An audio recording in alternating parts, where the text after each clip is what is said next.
Shalom, Israel, shalom, shalom. Brother Nakwam, watchman for Israel, coming back at you with these precepts and another Monday night fire, giving, of course, our honor and glory to Yahweh, Bahashima Mashiach, Wamalak Bashai, double honor to the elect elders of the house of David that's been in this truth for decades and decades, patiently waiting and laboring for the second coming of our Lord Yahushai. A hearty, mighty shalom to all of the mighty men of the Most High God who are out there in the highways and byways, pushing this truth, magnifying the ministry, presenting their bodies as a living sacrifice, and enduring all things for the elect's sake. Shalom, shalom. Shalom to all of the men that may not be out there on the highways and byways as of yet, but they're working on it. They're getting built up in the spirit. They're praying, they're fasting, they're studying, they're being diligent, and they're abounding in the work of the Lord. Shalom, shalom. And shalom to all of the Aquath out there, the sincere sisters that are out there, zealous, diligent, and on fire, and moving in the spirit of our righteous foremothers. Shalom to everybody tuning in live. Akamam Ban Yasha'Allah, Don Israel to me, HBK Ent, Daria Wash, Shalom Elder, Yazian David Yehuda Israel, Servant 144K, Azariah, Shalom King, Quadan, Benjamin Youngwood, Shalom, Jeremiah Ban Yasha'Allah, Yvette McKellar, and everybody else tuning in and that will tune in, Lord willing. Doctrines of devils, heresies, and staying rooted. That is the topic of the topic at hand through the spirit and power of Yahweh and His only begotten Son Yahweh Shah. Right? When you come into this knowledge, it's important to secure a sure foundation. Right? Yahweh Ba'ashmi Shai has set up teachers and has set up instructors and pastors and apostles to instruct our people and to guide us in the right direction according to His Holy Spirit and according to His foreknowledge. When you come into this truth, you have to ensure that what you're receiving bears witness with your spirit, that you search out the scriptures, regardless of who the individual is. You're searching out the scriptures to see if what they're teaching you is the truth or not, and if those precepts add up or not. Once the spirit beareth witness with that doctrine, with that understanding that the Most High gives you according to His pleasure, you have to remain rooted in that doctrine and in that understanding, and not be tossed to and fro. These are the ages that we're living in of seduction, seducing spirits, itching ears, all manner of folly that is set up, ultimately set up by the Most High through the adversary Satan to overthrow the minds of those who are not the elect. And if you get caught out there in these doctrines, that's on you, right? That's on you. You can't blame nobody but you. And ultimately, it's the Most High who set these things up. Now, let's go to the book of Psalms, right? Chapter 1 and 1, right? This truth is not something where I'm going to watch these brothers and, they said this, then these brothers said that, and these brothers said that, and yeah, I'm confused now. I did a Q&A not too long ago. Brother, I'm confused. What does this mean? What does that mean? I was watching these brothers, and I was watching those brothers, and I was watching these brothers. Well, that's the problem, man. A lot of you brothers, you don't know what the hell is going on, man. I'm gonna just come out and say that. A lot of you sisters, you don't know what the hell is going on. You're easily manipulated. You're easily beguiled, right? If you, let's say you believe, before I even get the precept, you believe in what's a doctrine that's, let's say that you believe that that the chariots are only saving the people in America, right? Let's say that you believe that. And then you watching us and we say, well, the chariots are going to save the people from the four corners of the earth. And now you asking us, well, I'm confused because they said this and they said that. Well, that's because you all over the place. Well, let's say that we teach that the Sabbath is Friday sundown to Saturday sundown. Now you're watching these brothers, they said it's on this day, and then you telling us we confused or you confused. That's the problem. Right? So you have to remain rooted in this knowledge based off of the doctrine the Most High give you. And you can't treat this truth like it's a damn game, huh? You can't watch Watchmen for Israel like a fan, right? Like a damn, like we're celebrities. Or you can't watch these brothers or that camp or these congregations. This is about salvation. Let me get this in Philippians chapter 2. This truth is about salvation and applying the precepts that build yourself up. And if you all over the place, you watching IUIC, then you watch GMS, then you watching Sakari, you watching Watching for Israel, House of Israel, all these different congregations, ISUPK, everybody teaches. There's different things that everybody teaches. Now, most of it is the same. I will say that. All of those, all congregations, as far as I know, teach that we're the Israelites, so-called Black, Hispanic, and Native American man, woman, and child. We have to repent and put away sin and come back to the Heavenly Father and keep the law, statutes, and commandments through faith. They all believe that this is Babylon the Great, that Yahweh Shah is a so-called black man is going to destroy the society, and we're going to be delivered out of here, right? Everybody believes that. Now, there are slight variances and differences and discrepancies, and Most High willing, Yahweh Shah works that. Well, we know the Lord is going to work that out in the kingdom, right? The Lord is going to work that out in the wilderness and in the kingdom in time to come. So this is Philippians chapter 2 and 12. Wherefore, my beloved, as ye have always obeyed, not as in my presence only, but now much more in my absence, work out your own salvation with fear and trembling. So this truth is about working out your salvation, right? You have to work out your own salvation. WFI can't save you. HOI can't save you. IUIC can't save you. GMS can't save you. Genesis can't save you. Sakari can't save you. No congregation can save you. Only Yahweh, Bashmi Awashai, can save you. Now, what you have to do is when you come into this knowledge, the Most High is going to gravitate you towards like-minded individuals. He's going to do that. And the Most High set up different camps, right? The Most High set these brothers up, these elders up, these men. The Most High does that, right? Remember, that's in Ephesians, the 4th chapter. He gave some apostles, prophets, right, for the perfecting of the saints, for the work of the ministry. So if you are in IUIC, they teach certain things, right? Rather we agree or disagree in those things. And then you come and you watching Sakari, they teach different things. Or you watch ISBK, you can't be all over the place. You can't be all over the place, right? You have to remain rooted in this knowledge. And again, if you get caught out there, that's on you, right? Because you don't know how to apply these precepts. You're watching congregations and camps like a fan, instead of doing it for knowledge and sincerity to apply it to better yourself as a servant or as a husband or as a father or a brother. That is Ephesians chapter 4. And let me get an Amos in here. Shalom, King. Shalom, shalom. Shalom, Yahweh Shem Shabbat, Shalom. Yahweh Shem Shabbat. How you feeling, King? Cool. How you holding up? I'm enduring, man. Enduring, ready for this mighty live through the Spirit. All praise to the Most High, right? And we right at it. This is Ephesians 4 and 11. And he gave some apostles and some prophets and some evangelists and some pastors and teachers for the perfecting of the saints, for the work of the ministry, for the edifying of the body of Mashiach Yahushua. So it's all the will of the Most High that he set up different congregations. And every congregation, this is my opinion, they're great at different things, right? And they bring different talents and gifts to the table. We have some congregations that have elders been in the truth 35, 40 years. You have other brothers that are good into the scholarship. Other brothers may be good into prophecy, right? Other brothers may be good at, exhortation, right? Every congregation and brothers individually possess talents and gifts given to them by the Most High, right? So you have to have a spiritual mind to know that the truth isn't just you and what you're teaching. The Most High set up a lot of Israelites to do this work, many. Now, some men are set up to get you to fall, right? And some men are set up to guide you to righteousness. So you have prophets, apostles, evangelists, pastors, and teachers. That's on the right-hand side, men that are set to do the will of the Most High. And you have false apostles, false prophets, false evangelists, pastors, and teachers on the left-hand side, within and without, right? Verse number 12. For the perfecting of the saints, for the work of the ministry, for the edifying of the body of Mashiach Yahushua. Right, so the Lord set up these different congregations, different apostles, elders, teachers, men of the Most High, to be able to help you in what you're lacking, right? Whatever you're lacking, their job is to give you the milk, the bread, the meat, the prophecy. But you have to remain rooted in these things, right? So you got to grow up in this truth, man. I'm going to just say that. You got to grow up, right? And we're going to read about that, right? So if I'm in ISUPK, and I know that they teach set things, if I believe that, then I have to remain in that doctrine.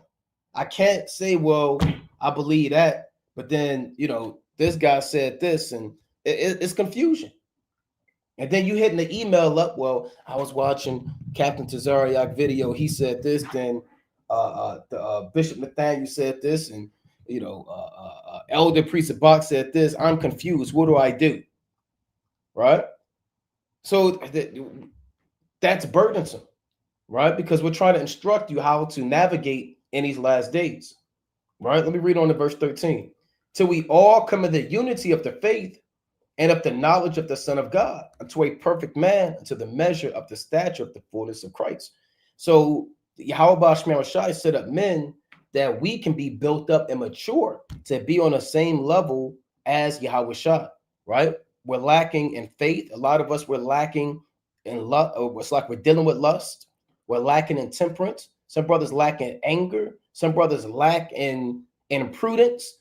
The men that the Most High set up, their job is to have you increase in stature, a spiritual stature to the point where you become one in the body of Yahweh Shah.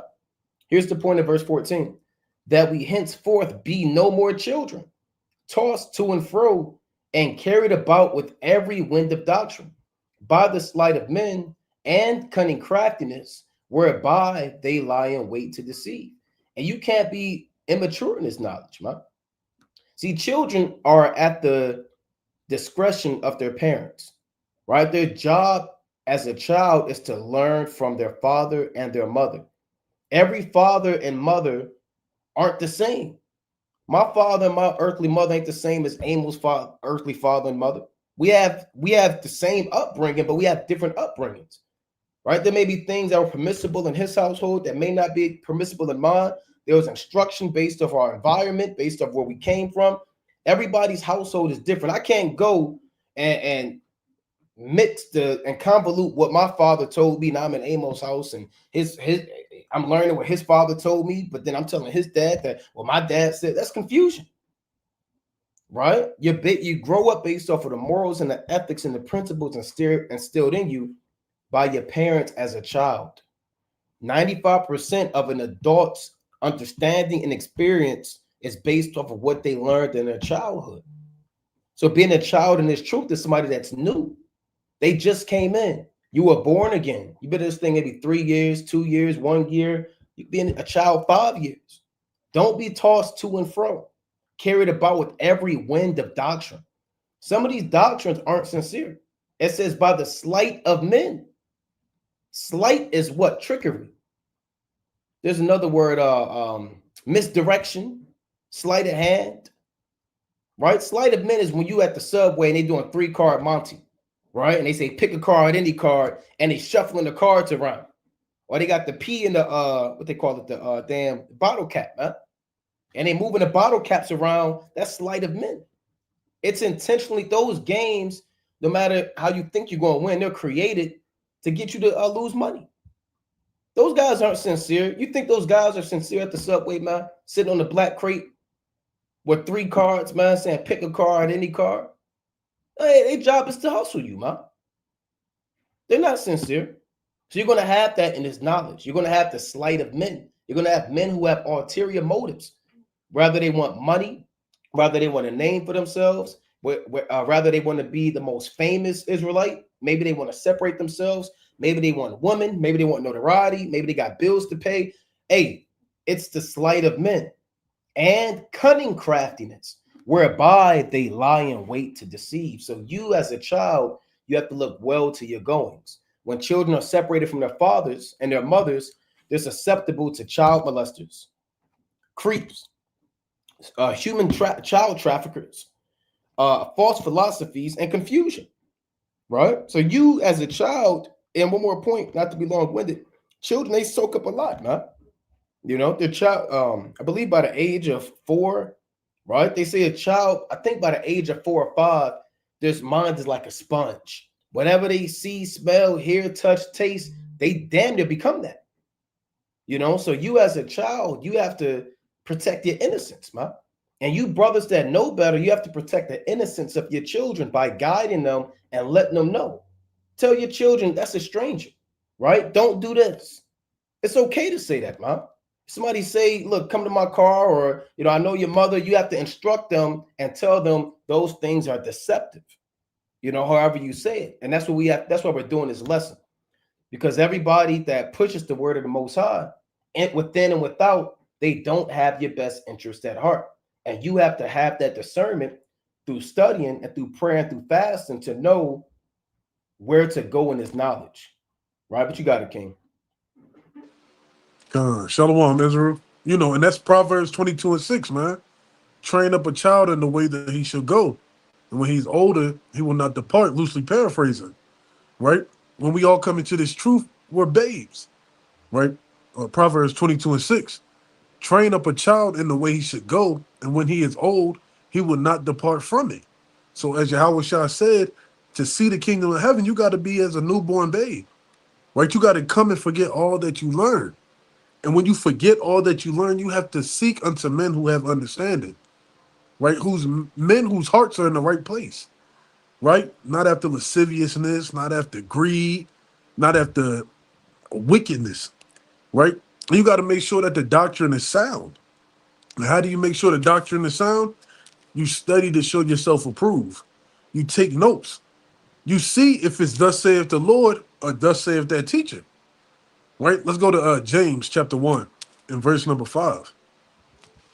Right? So once you come into this truth, you got to remember, you're always in student mode, but you got students on different levels, right? Everybody remembers in high school, they had the AP classes or the honor classes, right? Classes where people were advanced. And then you had the classes of remedial, right? You in 12th grade taking 9th grade English all over again, right? It doesn't mean that you're slow. Doesn't mean you don't have understanding. Sometimes it takes longer to learn these things. And the longer it takes, the more you learn to appreciate it. Right? Anything worthwhile having is not given easily or understood easily. It takes time. Right? But this is James 1 and 5.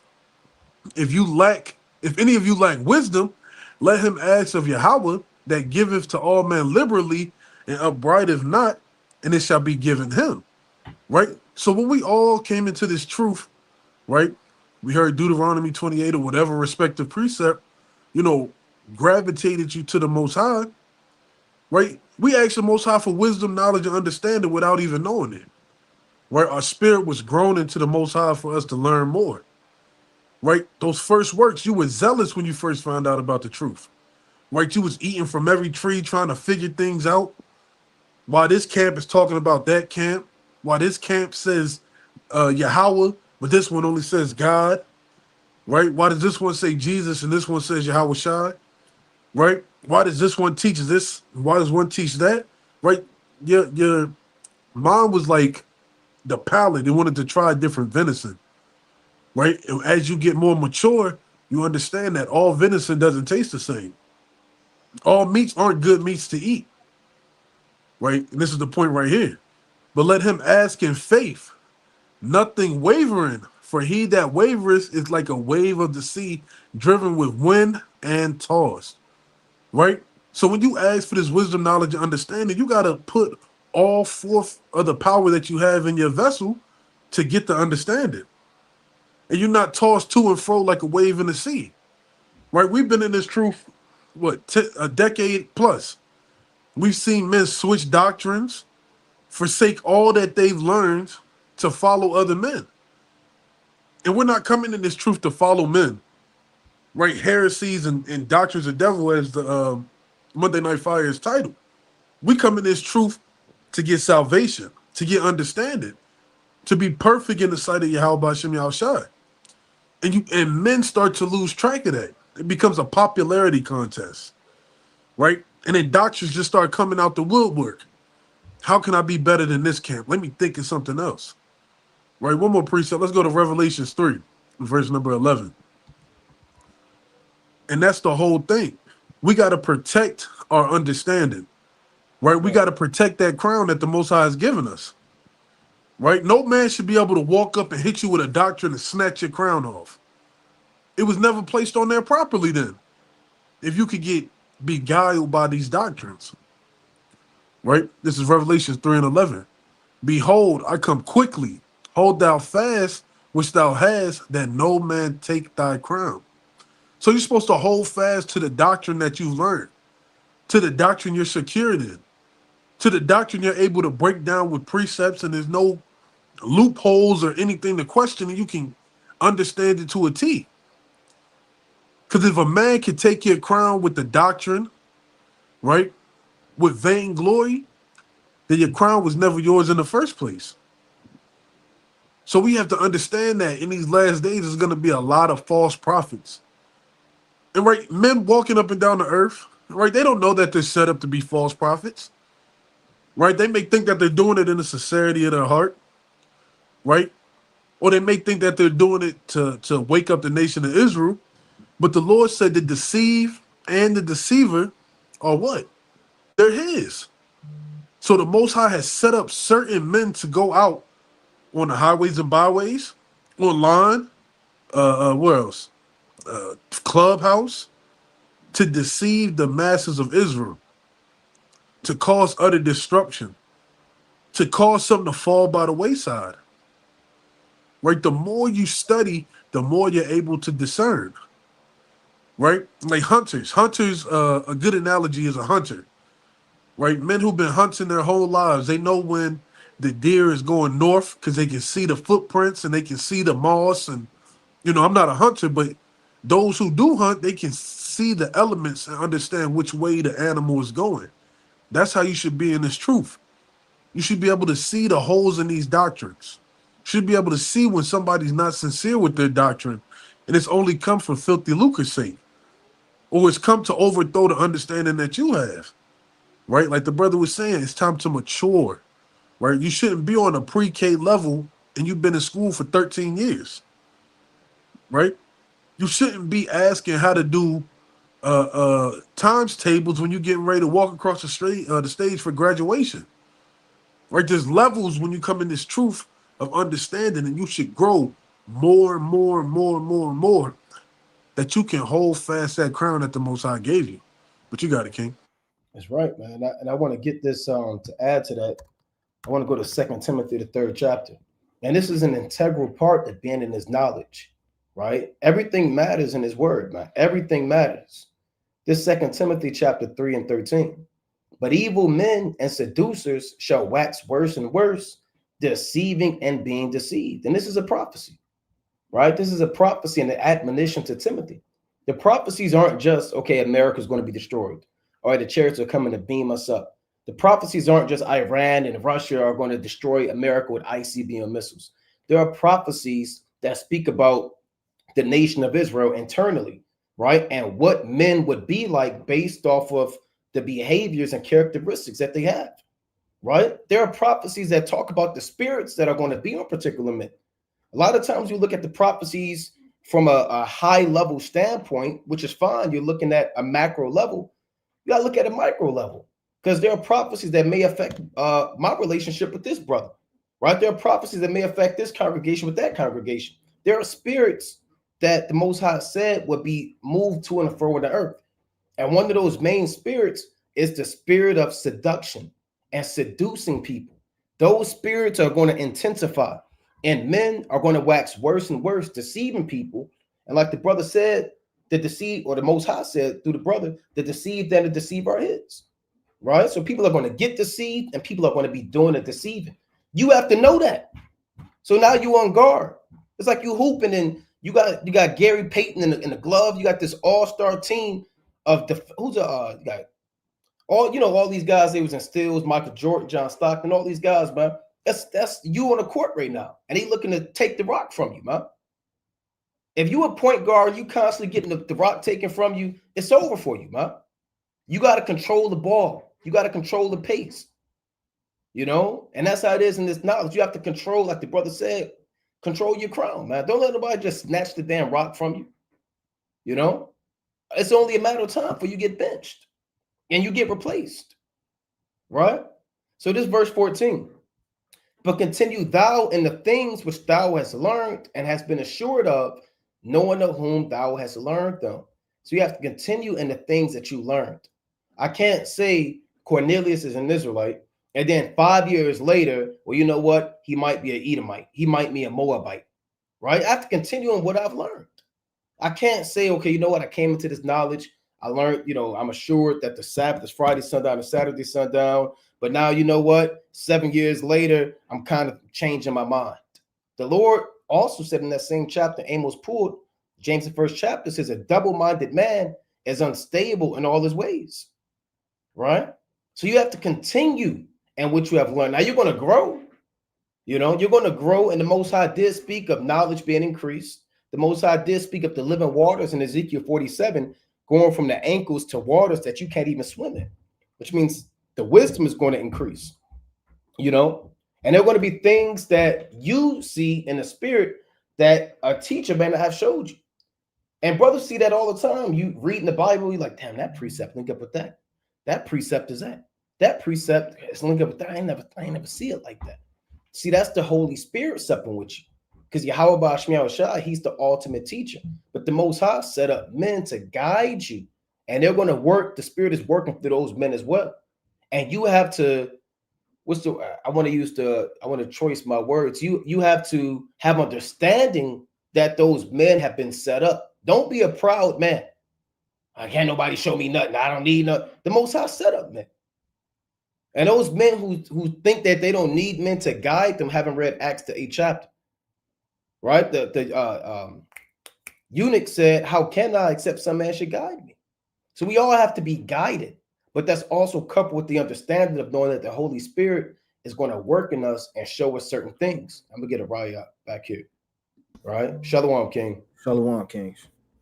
Shalom, King. I want to get this other quick precept, right? Because I was reading this last night. This 2 Kings chapter 16 and verse number, let's start at 10, right? This Ahaz, probably top 3 wicked kings in Judah. Ahaz, Manasseh, and Jotham, right? I believe Manasseh's son, right? Top 3 wicked kings in Judah. Now, this Ahaz, it says, and King Ahaz went to Damascus to meet Tiglath-Pileser, king of Assyria, and saw an altar that was at Damascus. And King Ahaz sent to Urijah the priest the fashion of the altar and the pattern of it according to all the workmanship thereof. So he went to Damascus, started falling in love with the way the heathen had their temple, the way the heathen had the gold, the way the heathen had the altar and all these things. He got a blueprint, gave it to Urijah, and said, make what the heathen have. I need you to remodel the house of the Most High. Yeah, I know it's the house of the Most High. I know that. Yeah, I know that's what the Lord said in Exodus. But I need you, bump that. I need you to make it the way that the heathen make it. I like that. Now, here's the point of verse 11. And Urijah the priest built an altar according to all that King Ahaz had sent from Damascus. So Urijah the priest made it against King Ahaz, came from Damascus. So who went off? Ahaz went off, but Urijah went off, man. Urijah, see, you can't be a yes man. Urijah should have said, what the hell are you talking about, man? That's a bugged out doctrine. That doesn't make any sense. Why do you want me to take the fashion of the altar, the heathen, and their blueprint, but then break down the Most High blueprint and make it like the heathen? Now, Urijah, he's under Ahaz in the spirit, but Urijah, you can't be a blind idiot, man. I'm going to just say it like that. If somebody came to me and said, look, you know what? This is equivalent to a brother saying, rip these certain pages out the Bible. Go ahead and take Genesis out, take a little bit of Revelation out. This book don't matter right here. We're not going to read that. We're not going to deal with that. That's equivalent to what Ahaz instructed Urijah. And Urijah went through and followed through, man, instead of rebuking him, man. Now the priest can rebuke a king. You might need some men with you. Ask Azariah, or Uzziah. That's his other name that he's known as. They came out with like 80 priests, man. So let me read on in verse 12. And when the king was come from Damascus, the king saw the altar, and the king approached the altar and offered thereon. So he's going off. And he burnt his burnt offering and his meat offering and poured his drink offering and sprinkled the blood of his peace offering upon the altar. So he's more zealous to do the work of the heathen and their altar than to serve the Most High. And he brought also the brazen altar, which was before the Lord, from the forefront of the house, from between the altar and the house of the Lord, and put it on the north side of the altar. Yeah, who the hell told him to do that, man? To start rearranging the Most High's program. It's like I go to Ariah house, his couch is against the wall. Against his will, I move it. I like it over here by the window. Yeah, I know your TV right here. I'm gonna just kind of move it over here. Hey, he'll get hot, man. I get how the brother come in and start moving my stuff around. He's moving the Most High's holy vessels around. Yeah, I know it's over here. I'm gonna put it on the north side up here. Just reshuffling the doctrine, right? At his own will, right? One more. And Ahaz commanded Uriah the priest, saying, upon the great altar burn the morning offering. It's like it burned the morning burnt offering and the evening meat offering, and the king's burnt sacrifice and his meat offering, with all the burnt offering of all the people of the land. And then this demon, he know the law too. He just going off. And their meat offering and their drink offerings, and sprinkled upon it all the blood of the burnt offering, all the blood of the sacrifice, and the brazen altar shall be for me to inquire by. So he said the heathen altar, that's the great altar. He called that the great altar. Do all of the works of sacrifice on the heathen altar. And the Most High's altar, I'm going to treat it like a magic 8-ball or tarot cards, and I'm going to just inquire by it. When did the Most High say, use the altar and inquire by it? Right? So Uriah the priest, man, he in the jam. He's going to get judged because he's the one that made this. A lot of you brothers, you just follow blindly. Uriah the priest made all of this. And he's leading the king and everybody to idolatry. And here's the point. Thus did Uriah the priest according to all that King Ahaz commanded. Man. And a brother ain't going to tell me, well, you know what? Now the heathen could be saved. Or, you know what? Now this is really talking about this. Now brothers grow and learn in the spirit, but you can't take the pattern of salvation and what the Most High gave you, freak it out, turn it to the heathen, and let somebody just tell you to go with it. Don't be like these two men. This is a bad duo right here. This is bad news, man. Uriah the priest, the yes man follower, and Ahaz, the wicked leader. Don't be either or, man. The Most High said, make not yourself an underling to a foolish man, and let not the reverence of any man cause thee to fall. And Uriah the priest, man, he caused Ahaz to cause him to fall. And that's what a lot of you brothers are going to do, man. A lot of you sisters are going to do in the last days. You're going to be just like Uriah the priest. You know better, but that demon inside of you and that respective persons is going to cause you to go to hell off. Right? But brothers got it. Gone. That's right. Let's go to 1 Corinthians chapter 10 and verse number 11. Right? And that subtlety and undermining to cause people to fall too, man. Because you're not able to see, a wolf in sheep's clothing. Right? Giving people the benefit of the doubt. That's my favorite teacher. He taught me so much. Right? Anybody's liable to go off. Right? Anybody's liable to be manipulated. Right? The Most High can do anything that he wants to do. You got it, King. Oh, real quick. Hey, we could go off, man. Gone. Right? But you got it, King. Gone. And we've seen that. Not to get too specific, but we've seen it. People who were held in high regard, go through certain situations and things happen, and that's neither here nor there. But you can't use the reverence of another man to cause you to fall. You can't use the statue of another man to cause you to do something abominable. Right? If one of these brothers told me to eat pork, God forbid, I can't be a respecter of person and say, well, that's Naquam and Uriah. They'll never steer me wrong. And I'm just sitting there eating the swine. No, you have to use the wisdom that the Most High has given you. Right? So this is 1 Corinthians chapter 10 and verse number 11. Right? This is talking about all the men and women who were destroyed after being led out of Egypt. Right? Now, all these things happen unto them for an example, and they are written for our admonition, upon whom the ends of the world are come. Wherefore, let him that thinketh he standeth take heed lest he fall. right? So while we're in this truth, we all think that we're standing mightily for the Most High. Where we're confident that we're standing 10 toes down, rooted. We're like that tree planted by the waters. But you got to take heed. Like the brother said, we can fall any day, and the Most High can put another man in our stead. So you have to be mindful of the things that you entertain. You got to be mindful of the things that you talk about. You got to be mindful of the things that you watch. You got to be mindful of the things that you listen to, right? Because our brain is always consuming. It's always consuming subconsciously. So you have to take heed, lest you fall. And trees don't fall off one swing of an axe, Right. right? The men in the woodsman isn't out there in the woods just swinging one time and it go all the way through and the tree fall. No, he's hacking at it for hours on end. Those redwoods out there in California, trees be like 250 feet tall, and they cut them down to make paper. Right? Even the machines that they have, it takes over an hour to get those trees to fall. Right? So you have to take heed because you're not gonna fall just on one doctrine. I mean, you could, but it's a little here, a little there. Somebody sprinkled something right there, and you like the way that it tastes.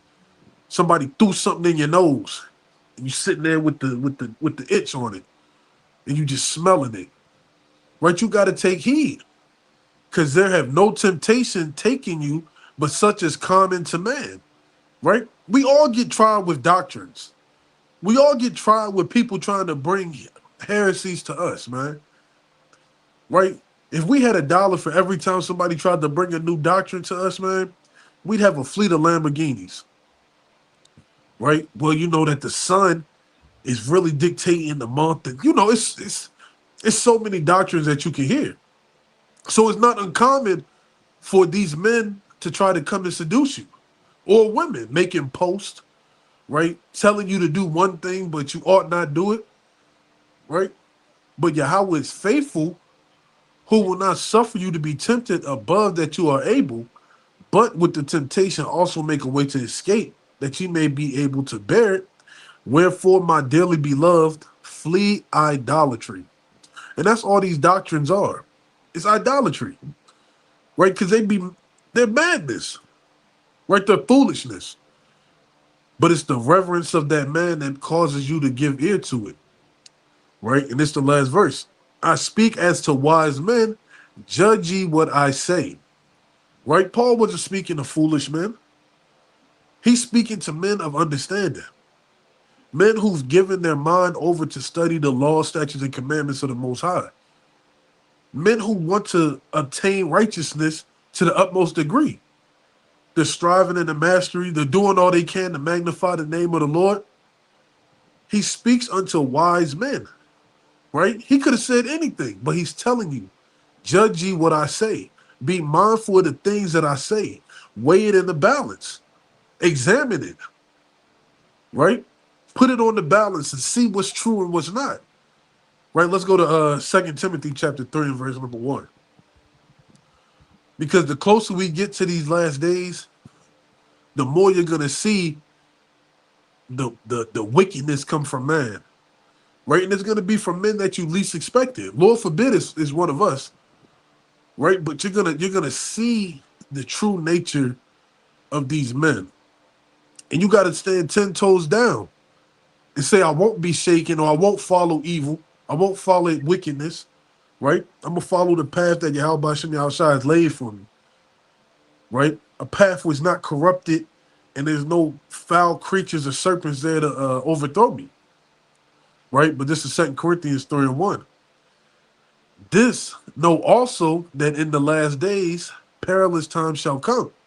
For men shall be lovers of their own selves, covetous, boasters, proud, blasphemers, disobedient to parents, unthankful, unholy.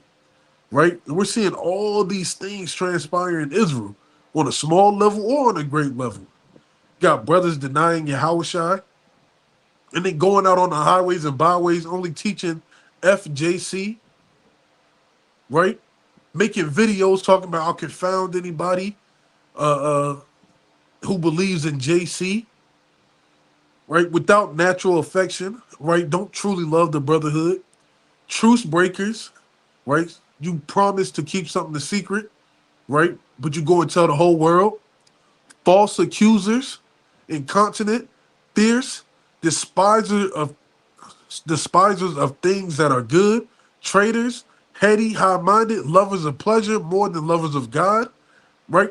And lovers of pleasure, it doesn't go into a specific pleasure that men love more than the Most High. It can be their women, it can be their cell phones, their PlayStations, Xboxes, right? Anything can make you love that pleasure more than the Most High, right? Two more verses. Having a form of godliness, but denying the power thereof, from such turn away. So there's going to be men who have that form of godliness, right? Like these pastors, they come out here with the three-piece suit, tapping their head because they sweating, right? Speaking in big words, but they're denying the power thereof. They're denying that Yahweh Shem Shah gave you wisdom, knowledge, and understanding to break down his word, gave you understanding to break down the deep, dark parables, to do counsel, to turn men away from evil. But if they're denying that, turn away from these type of men, because these men are going to lead you to destruction. Right? My brothers got it. Con, that's mighty points. We could get First Maccabees, chapter 7, and I want to start at and this whole thing's fire. Start at verse number 10. First Maccabees chapter 7 and verse number 10. It says, so they departed and came with a great power into the land of Judea, where they sent messengers to Judas and his brethren, right, with peaceable words deceitfully. So everybody that you communicate with has secret intentions. Some people have secret intentions, man. Some people want to go inside of your congregation and fill it out, right? A lot of women they'll teach. So like a lot of women will sneak into their congregation for teachers, for leaders, for the sake of this congregation's names. You got to really watch people, man. It says, but they gave no heed to their words, for they saw that they were come with a great power. You have to take heed to the words, man.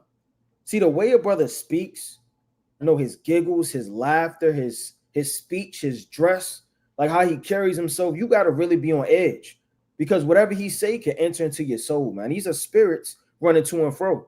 Now, you may not be able to see a brother's spirit, but lust may be on him. Hatred, arrogancy, drunkenness. And the more you adapt yourself to these spirits, right, the more they can cleave unto you unawares. It says, then did they assemble unto alchemists and baptists a company of scribes and required justice.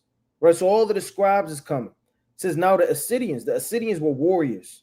Now the Assyrians were first among the children of Israel that sought peace among them. For say they, one that is a priest of the seed of Aaron is come with his army, and he will do us no wrong. Just because you're the son of Aaron doesn't mean anything. Just because you come from Abraham, Isaac, and Jacob doesn't mean you could come inside of my house.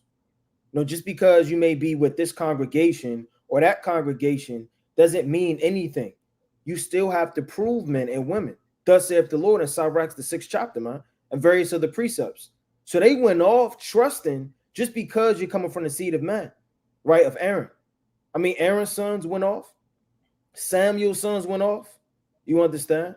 I mean, some of David's sons went off, right? I mean, look how many accounts we have of righteous men and their offspring going off and committing sin. Just because you're the son of somebody doesn't mean that that man himself is going to be righteous. So you can't take this and apply this spiritually. Oh, you're in blah, blah, blah camp. Come inside my house. I was at the park. If the brother, is watching this, all praise to the Most High. This isn't to shame the brother. But I was at the park one time with my family, and I seen the brother. He recognized me, right? And I was with my family, and he said, all praise to the Most High. I started chopping it up with the brother.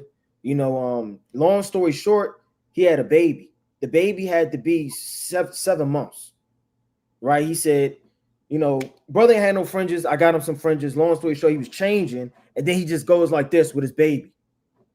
I never seen his brother a day in my life, right? He gives me his baby. I'm like, I say, and I'm giving the baby back. It was awkward. You know, but I mean, I could be a killer, man. I would never give my baby unto somebody else. You never know who people actually are, man. People's drugs, people smoke. You know, people have wicked, mischievous thoughts, right? People are evil deep down within them, so you can't trust, man, or especially with your children, right, or anything. So people give too much glory to people that have improved and met, and it's the same way with a doctrine and with these teachers, man. Right? Just because they got a lot of views or they've been in the truth for a long time doesn't mean anything. There are certain people the Lord is going to preserve to be demons and bribers and thorns in a garden, right? That's the book of Mark, the 4th chapter. So you have to perceive that some people are going to stay around. Some people are going to make videos. You do have on fire demons, man. When I say on fire demons, meaning like pastors. For each and every Sunday for 30 years, he's always been in the pulpit. That's on fire. But it's on the left-hand side. Joe Biden's on fire on the left-hand side. Donald Trump is on fire on the left-hand side. Satan is on fire on the left-hand side. Just because the flame of you seeing the amount of footage, exhortation, teaching somebody does not mean that the Most High is flaming that. You could also be flamed by Satan, man. So, I mean, you got to really watch this thing. It says, so he spake unto them peaceably and swore unto them, saying, we will procure the harm neither of you or your friends. Whereupon they believed him. Howbeit he took of them 60 men and slew them in one day according to the words which he wrote. Right? So, I mean, that's plain. Somebody can have secret intentions to devour you and overtake you. So you got to watch people, man. Right? Let's go to John, right? Chapter 7 and verse number 40. Right? You got to watch these spirits. And you also got to watch when the Lord says it's going to be many men are going to trade on you in the last days. This could be very well, brothers, you have proved. So just because you're one way doesn't mean you're going to stay that way. Look at Saul. Saul's spirit turned, right? Demeus, right? That walk with Paul. There are many people that have turned aside from following the Most High, been turned into fables. It says many of the people, therefore, when they heard this saying, said of a truth, this is the prophet. Others said, this is the Christ, but some said, shall Christ come out of Galilee? Right? So this is the Feast of Tabernacles when you read John, the 7th chapter. And this is during the feast, all hell was breaking loose. Some people were saying this, some people were saying that. It was confusion and an uproar. Have not the scriptures say that Christ come out of the seed of David and out of the town of Bethlehem, which David was? So there was division among the people because of him. And that's exactly the spirit that goes on to this very day. There's always going to be division over Yahweh Shah. Is he real? Is he in the Old Testament? Is he not? Right? Did he teach this? Did he say you can have multiple wives? Did he come to do away with that? It's always going to be some type of division about the teachings of the Lord or about the Lord. It's just the spirit the Heavenly Father has on the earth. And some of them would have taken him, but no man laid hands on him. Then came the officers to the chief priests and Pharisees, and they said unto them, why have ye not brought him? The officers answered, never man spake like this man. So the officers kind of giving heed to the truth. Like, I don't really know, you kind of doctrinizing us. No man spake like him, man. He's on fire. I never witnessed anything like this in Israel. And answered them the Pharisees, are ye also deceived? You know what this is called? Peer pressure, man. Being doctrinized. These men were forcing those officers to a way of thinking. You got to think outside the box, man. Don't you still in them camps, man? Still with that One West doctrine? How many times has somebody said that? Right? There's no such thing as a One West doctrine. It's the truth, and then there's lies. Because a group of brothers believe the same thing, you can't group or summarize the truth into one man of an elder or one man. This is Yahweh Shah's word, man. So you have a lot of people that are pushed, right? This peer pressure upon man and upon, households and the feeble-minded, the same way those Pharisees did. It says, and answered them, right? The Pharisees, are you also deceived? Have any of the rulers of the Pharisees believed on him? That has nothing to do with anything. Right. So what? If any rulers didn't believe on him, huh? That has nothing to do with anything. Just because my blood mother or my blood father doesn't believe on Yahweh Shah has nothing to do with me, man. You know, our parents, a lot of us, they were in Christianity. You know, a lot of them, they were in Roman Catholicism. They may have been in Islam. That has nothing to do with me. At some point, every man is going to have to make up his mind what path he's going to be on, right? With the decisions he made by the Spirit the Most High put in him. It says, but this people who know not the law are cursed, right? It's a little bit more on that. Nicodemus said unto them, he that came to Yahweh Shah by night, being one of them, doeth our law judge any man before it hear him and know what he doeth? So he kind of getting on them, right? So it's a high level of division, sorcery, right? Manipulation, right? It says, and they answered, so like it answered and said unto him, art thou also a Galilee? Right? So this is manipulation, man. That's all it is. Just because you have a robe, are you also a Galilean? Huh? Did any of us believe on him? That has nothing to do with anything. You have to see past the BS, man.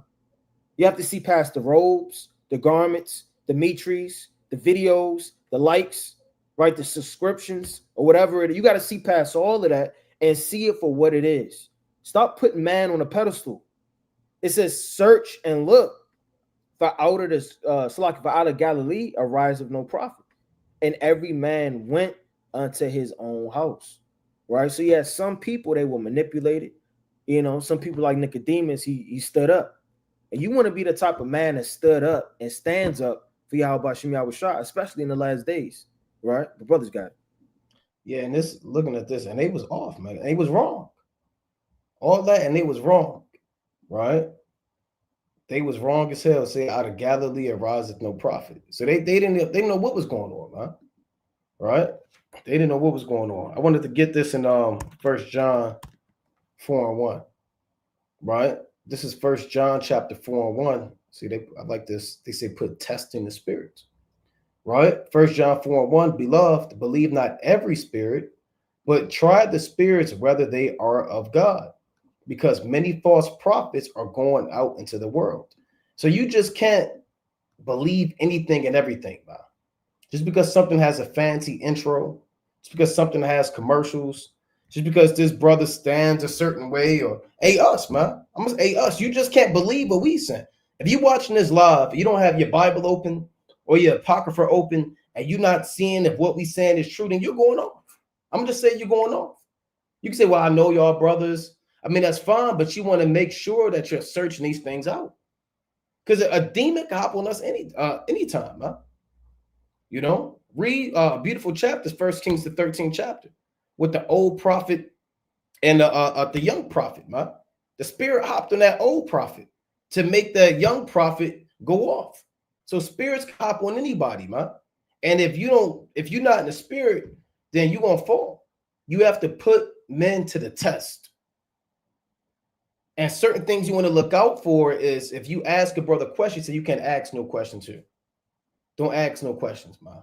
What I said, it is what it is. Don't ask no questions. We don't take questions. See, through the spirit of the Most High, through his mercy, we do a lot of Q&As, man. We want brothers to learn. We want brothers to know. You know, we're never, Most High willing, we're never going to say don't ask no questions. Try the spirit, man. For brothers say, well, the 10th part of the city fell, that means complete destruction. If you don't get it, ask.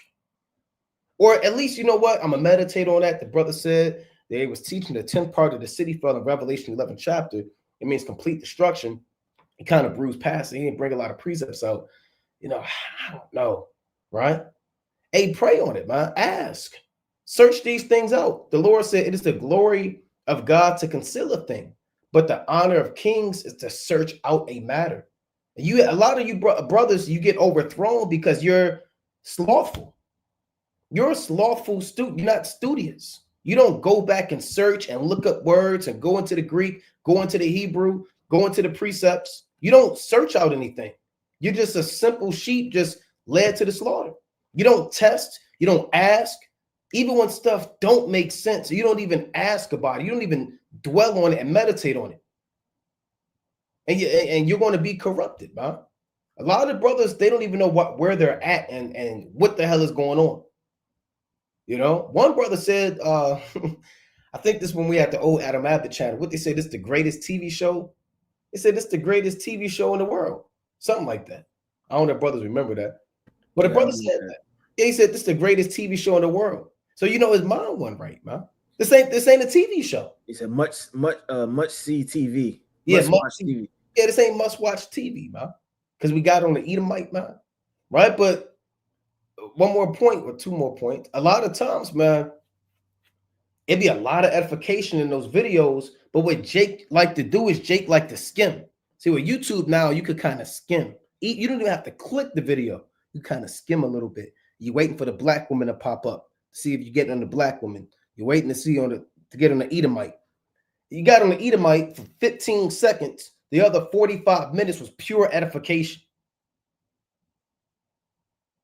I heard that already. So what, man? You think all these precepts brothers are bringing out tonight we've never heard before? No, you got to hear the same thing over and over. That's why a lot of brothers ain't rooted. You're like the church of Areopagus, man. Looking to hear some new thing. What would this babbler saying? You don't have to have a spirit of always looking to hear a new thing. Oh, I might get that too. I didn't plan on it. But let me get that real quick. Be quick, right? Let me get that in Acts 17 chapter when Paul was on Mars Hill, man. This Acts 17 and verse 21. For all the Athenians and strangers which spent their time and nothing else but to either tell, either to tell or to hear some new thing, man. That's all they did all damn day. Waiting to hear some new breakdown, some new thing. What's the new doctrine on the block? What's the new deep thing going on? Don't have that spirit, man. Don't be like a Athenian, right? These were Israelites, man. Don't have that mentality. It's okay to go back over the milk. So good. It's okay to go back and watch those videos. You know how many times we bring out Deuteronomy 28, man? Over and over and over again. Leviticus, the 11th chapter, the 19th chapter. It's okay to watch these things sometimes, man. You know, you don't have to have the mind to try to search out all these things. And a lot of you brothers, you're not even keeping the commandments, man. The Lord said, he that hath a great understanding, it's like he that has small understanding, and keepeth the commandments is greater than he that hath much understanding and transgress it. Paraphrasing Sirach 19 and 24. So you want to focus on what's important in this knowledge, and that's repenting and keeping the commandments and studying, right? I got one more real quick because I was thinking about this too. This Acts 19, right? Real quick. This Acts 19, I believe I want 28, right? Acts 20. I'm gonna read 28. So Paul was out there teaching. It was a riot in Ephesus. All hell broke loose, right? Because he was bringing them from idolatry. He was tapping their pockets, you know? So they got hot about it and all hell broke loose. Acts 19 and 28. And when they heard these sayings, they were full of wrath and cried out, saying, great is Diana of the Ephesians. And the whole city was filled with confusion. And having caught Gaius and Aristarchus, men of Macedonia, Paul's companions in travel, they rushed with one accord and to the theater. So they grabbed up the men and they drove them into the theater. And when Paul would have entered into the people, the disciples suffered him not. The disciples told him, hey, look, man, don't go in there. All hell is breaking loose. Look, don't do it, right? So they tried to tell him, don't go in there, man. You might die. They looking to kill you. Verse 31. And certain of the chief of Asia, which were his friends, sent unto him, desiring him that he would not adventure himself into the theater. The Most High speaketh once, yea, twice. So even the spirit hopped another man said, don't go in the theater. Here's the point. Some therefore cried one thing and some another, for the assembly was confused, for the more part knew not wherefore they were come together. So this was madness. It was a riot. Some people are speaking one thing, right? I want to kill Paul because of this. Some people are saying another thing, but most of the people there, they didn't even know why they was there. It was just something to do. It was a riot. It was madness. It was folly. And it says more part knew not wherefore they would come together. And that's sad, man. See, a lot of brothers, you be on this live, man. You be on a comment board and you don't even know what's going on, man. You don't even know why you're there, what the lesson is about. You're on your phone. You're looking for controversy. You're looking for debate. You're looking for strife. You're looking for contention. What are they going to say? You don't even know what's going on, man. This was sad because over 50% of the people was here didn't even know why they were there and how they got there. It was just a tumult, and they followed the masses of people to the destruction, man. So don't be just a follower of vanity, man. Work out your own salvation, right? Be with like-minded men. Open up these scriptures. Test men.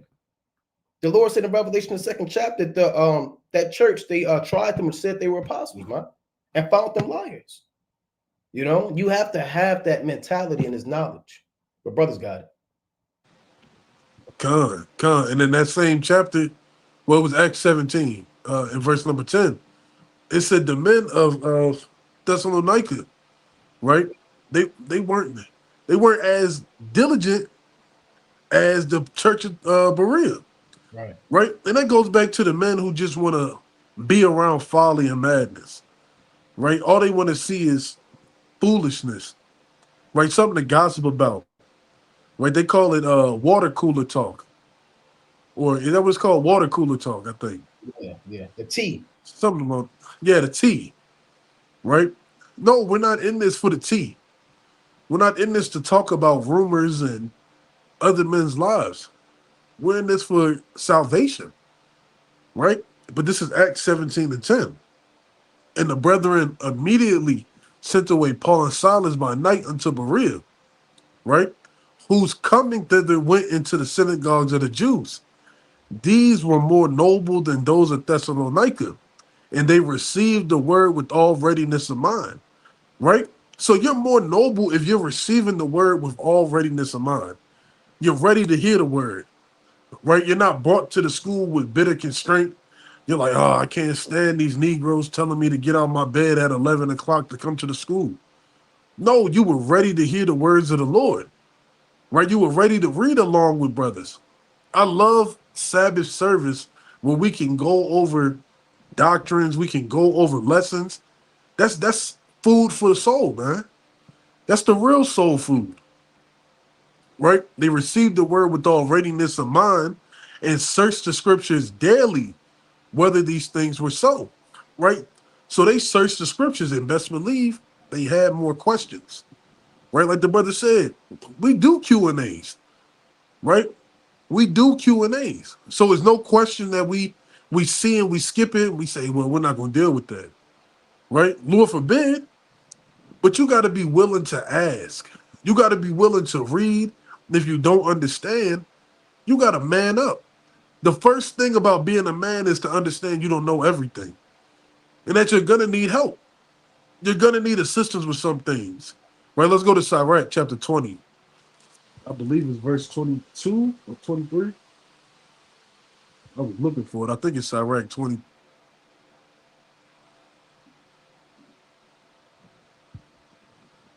20 and 22. Okay. Right.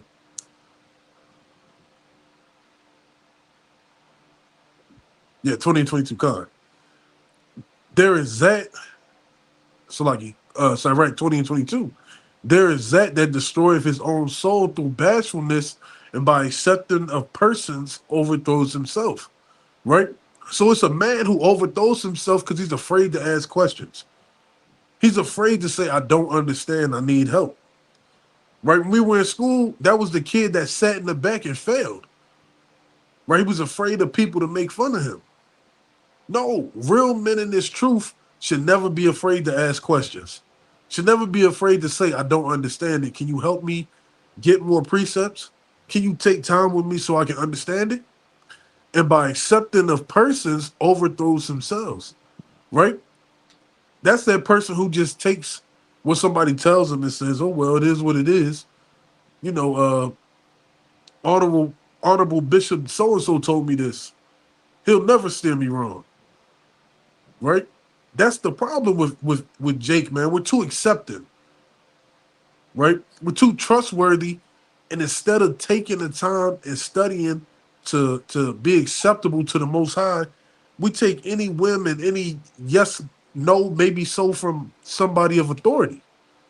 That's why the Lord told you to study. Let's get that in 2 Timothy. 2 and 15. That's why he told you to study. Because if you don't study, you could be overthrown with anything. Right?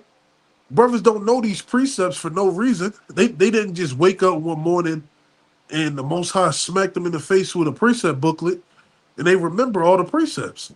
No, brothers took time, years, hours to learn these breakdowns, to be able to teach everybody. Right? Because you could get rid of the messenger, but the message is going to keep going. Right? And that's why you have to study to show thyself approved. Right? 2 Timothy 2 and 15. Study to show thyself approved unto Yahweh, a workman that needed not to be ashamed, rightly dividing the word of truth. Right? You shouldn't be ashamed of the work that you put in to understand these precepts, to understand these scriptures, to understand how to break down stumbling blocks to the Christian church or stumbling blocks to our own people. And you can rightly divide the word of truth. Right? You got 2 or 3 witnesses with these precepts to get understanding. Right? But shun profane and vain babblings, for they will increase unto more godliness. Right? So you shouldn't be around people who just talk. Right? Just yap, yap, yap, yap, yap, yap, yap. Right? It's going to bring forth more ungodliness. Right? It's not what goes into a man that defiles him. Right? Like bread. But it's what comes out, the things that they say. Right? Certain things that men say, it defiles them. That's why the Lord says, loosely paraphrasing, receive and I don't want to misquote it, but comprehend much and speak not too much. Loosely paraphrasing. That's just right. You want to pull it real quick? Yeah, we can pull it. Sirach 32. Right. Sirach 32 and 8. Let thy speech be short, comprehending much in few words. Be as one that knoweth, yet holdeth his tongue. Right? You don't got to be talking all the damn time. Right? That's why the Most High gave you 2 ears and 1 mouth. You can listen twice as much as you speak. Right? You're not going to learn speaking when somebody is teaching you something. Right? I got 2 more precepts in 2 Timothy. But that's sound advice. Right? Because now you got people who can talk for days.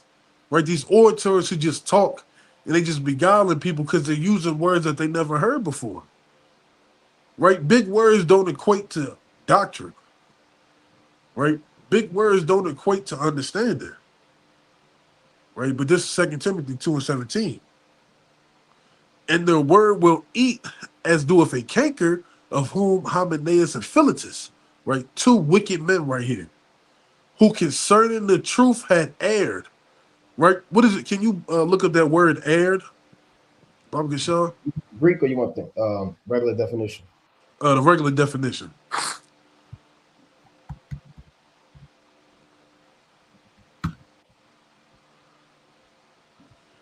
Be mistaken or incorrect. Fail to adhere to the proper or acceptable standards to do wrong. Right? So they mistaken. They have erred in the truth. They was incorrect. They made a mistake.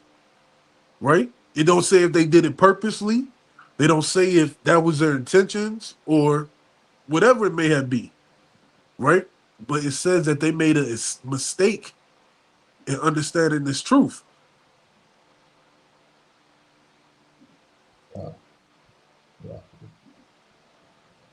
Who concerning the truth had erred, saying that the resurrection is past already, and overthrow the faith of some. Right? So they didn't have proper understanding. Or they could have willingly laid out a doctrine to throw people out the window.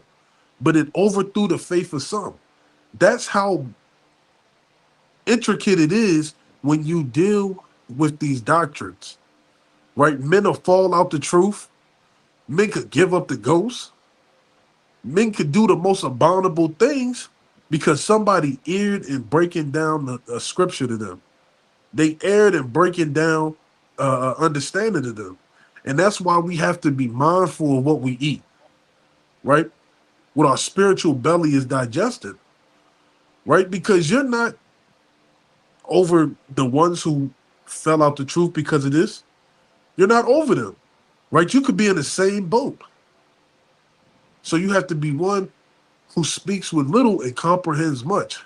And you got to be as the church of Berean. Search the scriptures. Ask questions. Like how the brother was about to go into the blue letter, go into the blue letter. Find precepts. Go to root words. Right? Some of these words are foreign to us. We never read them before in our lives. Take time to study. Do your due diligence to make sure you understand. Like how a basketball player may be right-handed and his left hand is garbage. He takes the time to work on that left hand. That's the same thing you got to do with this truth. Increase those things that you don't understand. But you got it, King. Con. That's right. Let's go to the mighty book of Sirach, chapter 3, and let's start at 17. Right? And a lot of brothers, you got to watch the amount of knowledge you know too, because knowledge will puffeth up.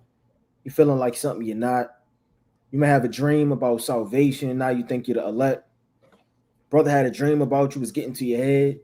You could pull 10 precepts off the top of your dome, and now you feel like you're the best teacher in Israel. Spirits can hop on you and overthrow you and start to manipulate your mind and have you to think that you're something you're not. And the Lord said, my son, go on, right, with thy business and meekness. Meaning mind your business and do what you have to do lowly. Brother don't need to know I just read, all the Bible today.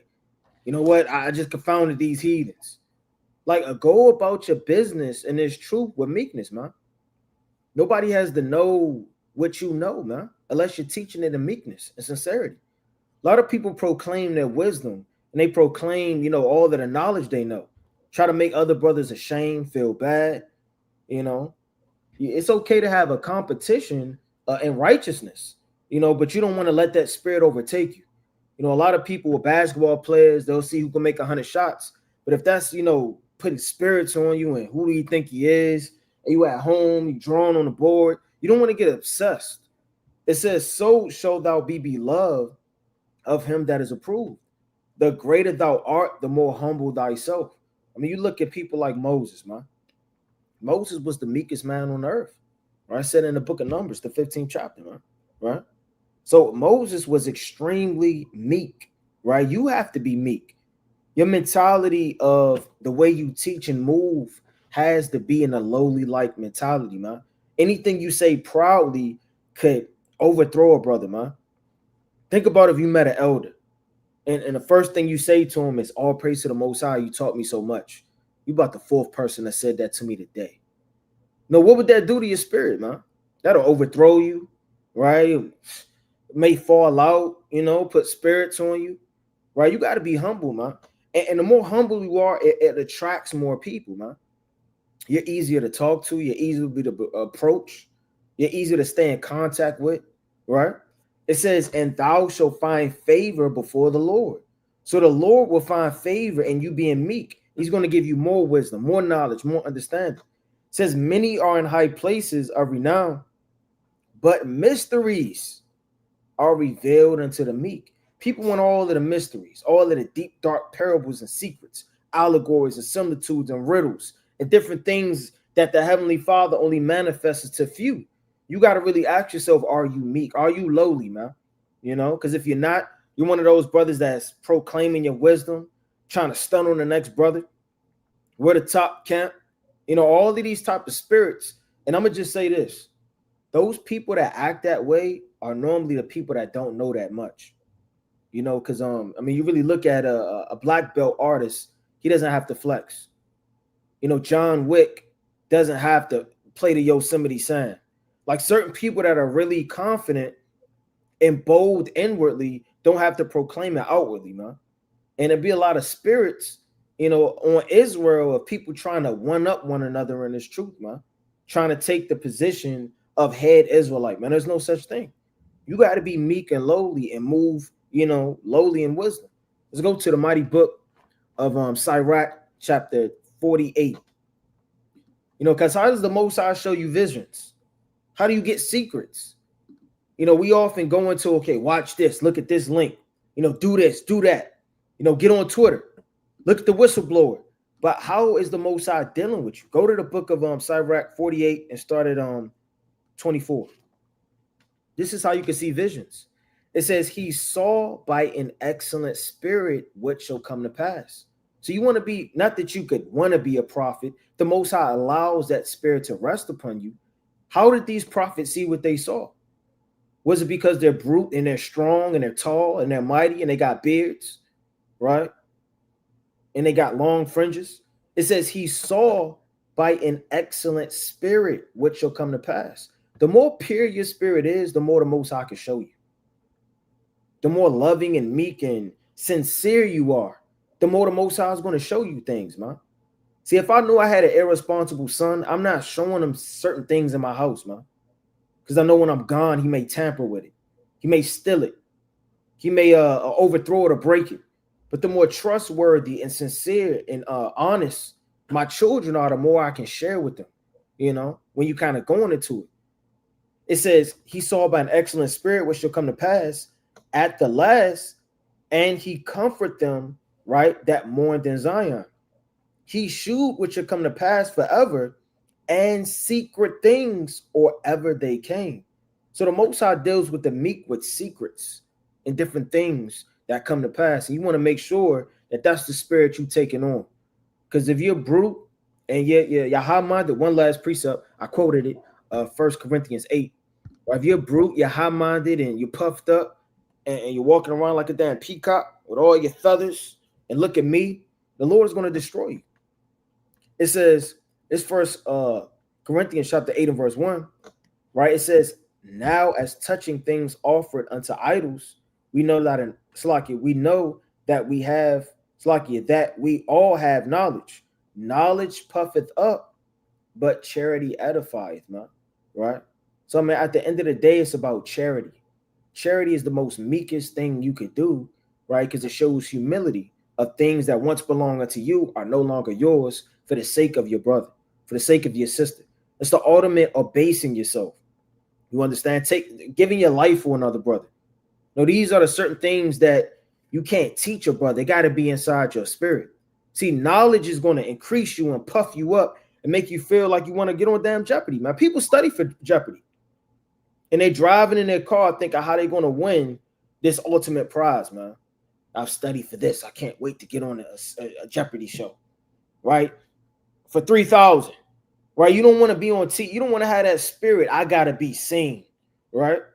That I got to be seen spirit leads to, for brothers that seen Lion King, man, Simba always wanted the growl, man. You know, until he got jammed up. And then you're going to get jammed up growling and proclaiming your bruteness all the time, right? You know, eventually you're going to get overthrown. So you want to have that meek charity-like mentality. And that's really where the secrets reside, thus saith the Lord. Brothers got it. Yeah, and I mean, to add to that, this knowledge can make you start seeing things that ain't even there. The Most High, he can start, you know, landing back and puffing that your mind up till you start seeing things that don't even exist, man. Yeah, that's a good point. That's a good point. Yeah, you know, can't nobody tell you nothing. It's like you just gonna say what? I was about to say you seeing it 4 and 5 fold. Yeah, man. You read in 2nd Ezra, the 13th chapter, you think he came out the actual sea. You know, you think he's riding upon an actual mountain. You know, and a lot of brothers, man, if you need to have checks and balances. You know, we often talk about scriptures and, you know, and certain things that pertain to godliness, man. So if brothers have questions or brothers see something, you don't want to get in your own mind, because Satan, he plays on your pride. He can play on that pride demon. And now that's where doctrines come from, right? So that in Proverbs, I'm going to get it most high will in the 18th chapter, through that lust, that hidden lust, and that knowledge could kill you, man. It could literally kill you, right? Let me get that in Proverbs, the 18th chapter. That knowledge could puff you up. Now you're reading and, you know, can't nobody tell you nothing, and you come with all this madness, right? This Proverbs 18 and 1. Through desire, a man having separated himself seeketh and intermeddleth with all wisdom. And this desire, this isn't a sincere desire, right? This is lust, like a man may crave, like the Most High said, the woman's desire shall be towards her husband. That desire means a crave. First Peter chapter 2 and 1 on down. That as newborn babes desire the sincere milk of the word. So that's a craving and a longing, a lusting for. I have to have it, right? So through a man's own lust, he's going to separate himself, right? And he's going to start seeking and intermeddling with all wisdom. And this desire is different for every man.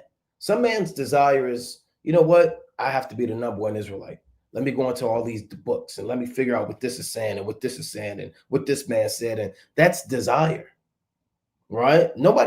That's not a prerequisite for salvation. Yeah, you can study, but the Most High even says that much learning can make you mad, man.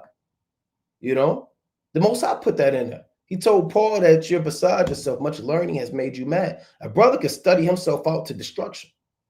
You could study yourself and destroy the flesh. That's Ecclesiastes 12 and 12. The Lord said, my son, be admonished of making many books, and much study is a weariness of the flesh. It will put spirits on you. When your flesh get worn out, it's easy for spirit to take hold on you. That's why if you study a damn sleep, spirit can hop on you. You've been studying 5 hours, your flesh worn out. Or it's not just sleep. You could be studying for God knows how long, and then pride and evil spirits start hopping on you. Nah, I got to seek this out in that book, in that book. Sometimes you got to pace yourself in this thing, man. So good. It's okay to have, you're going to here, you're going to this atlas, you're going to this map, but that shouldn't be done in insincerity because you have this hidden desire. Verse number 2, a fool hath no delight in understanding, but that his heart may discover itself. See that? So a lot of brothers, they don't have a delight in understanding. This truth ain't enough. It's never enough for certain brothers, man. Right? Understanding that we're Israel, we got to repent. Here's the doctrines, the understanding. Some brothers, they just got to have more, man. Not content. And now your heart is discovering itself. What does it mean? But that his heart may discover itself. Basically, you're going to do what the hell you want to do, man. You're going to do what you want to do. Right? Your heart, this is wicked because the heart is deceitful above all things and desperately wicked. Who can know it? And you're trying to figure out all of the ins and outs of the damn universe. So you don't want to be a bug out, brother, through your own lust. I got no more than Amos, man. He brought out 10 precepts I got to bring out 11, right? And the Most High see that, man. He gonna pull your card. He's going to give you over to these different devices, right? He's going to give you over to these things, right? Let's go to real quick. Let's go to Hebrews chapter 13. So be mindful of knowledge, man. To the brother's point, it's good to have knowledge. Get knowledge. Cry after it, man. Like the Most High said. But I'm trying to get Yara down in here, right? Shalom, King. Shalom. Shalom, King. Shalom, King. Okay.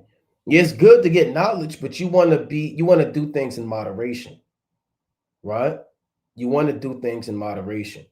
And when you read something, I'm gonna tell you brothers too, man. You brothers watching, when you read something and you don't know it, stop, pause, right? I always encourage brothers, if there's a place that you're reading over, pause. If you don't know where that place is, familiarize yourself with it. Look it up. Get an atlas. Look it up on the map.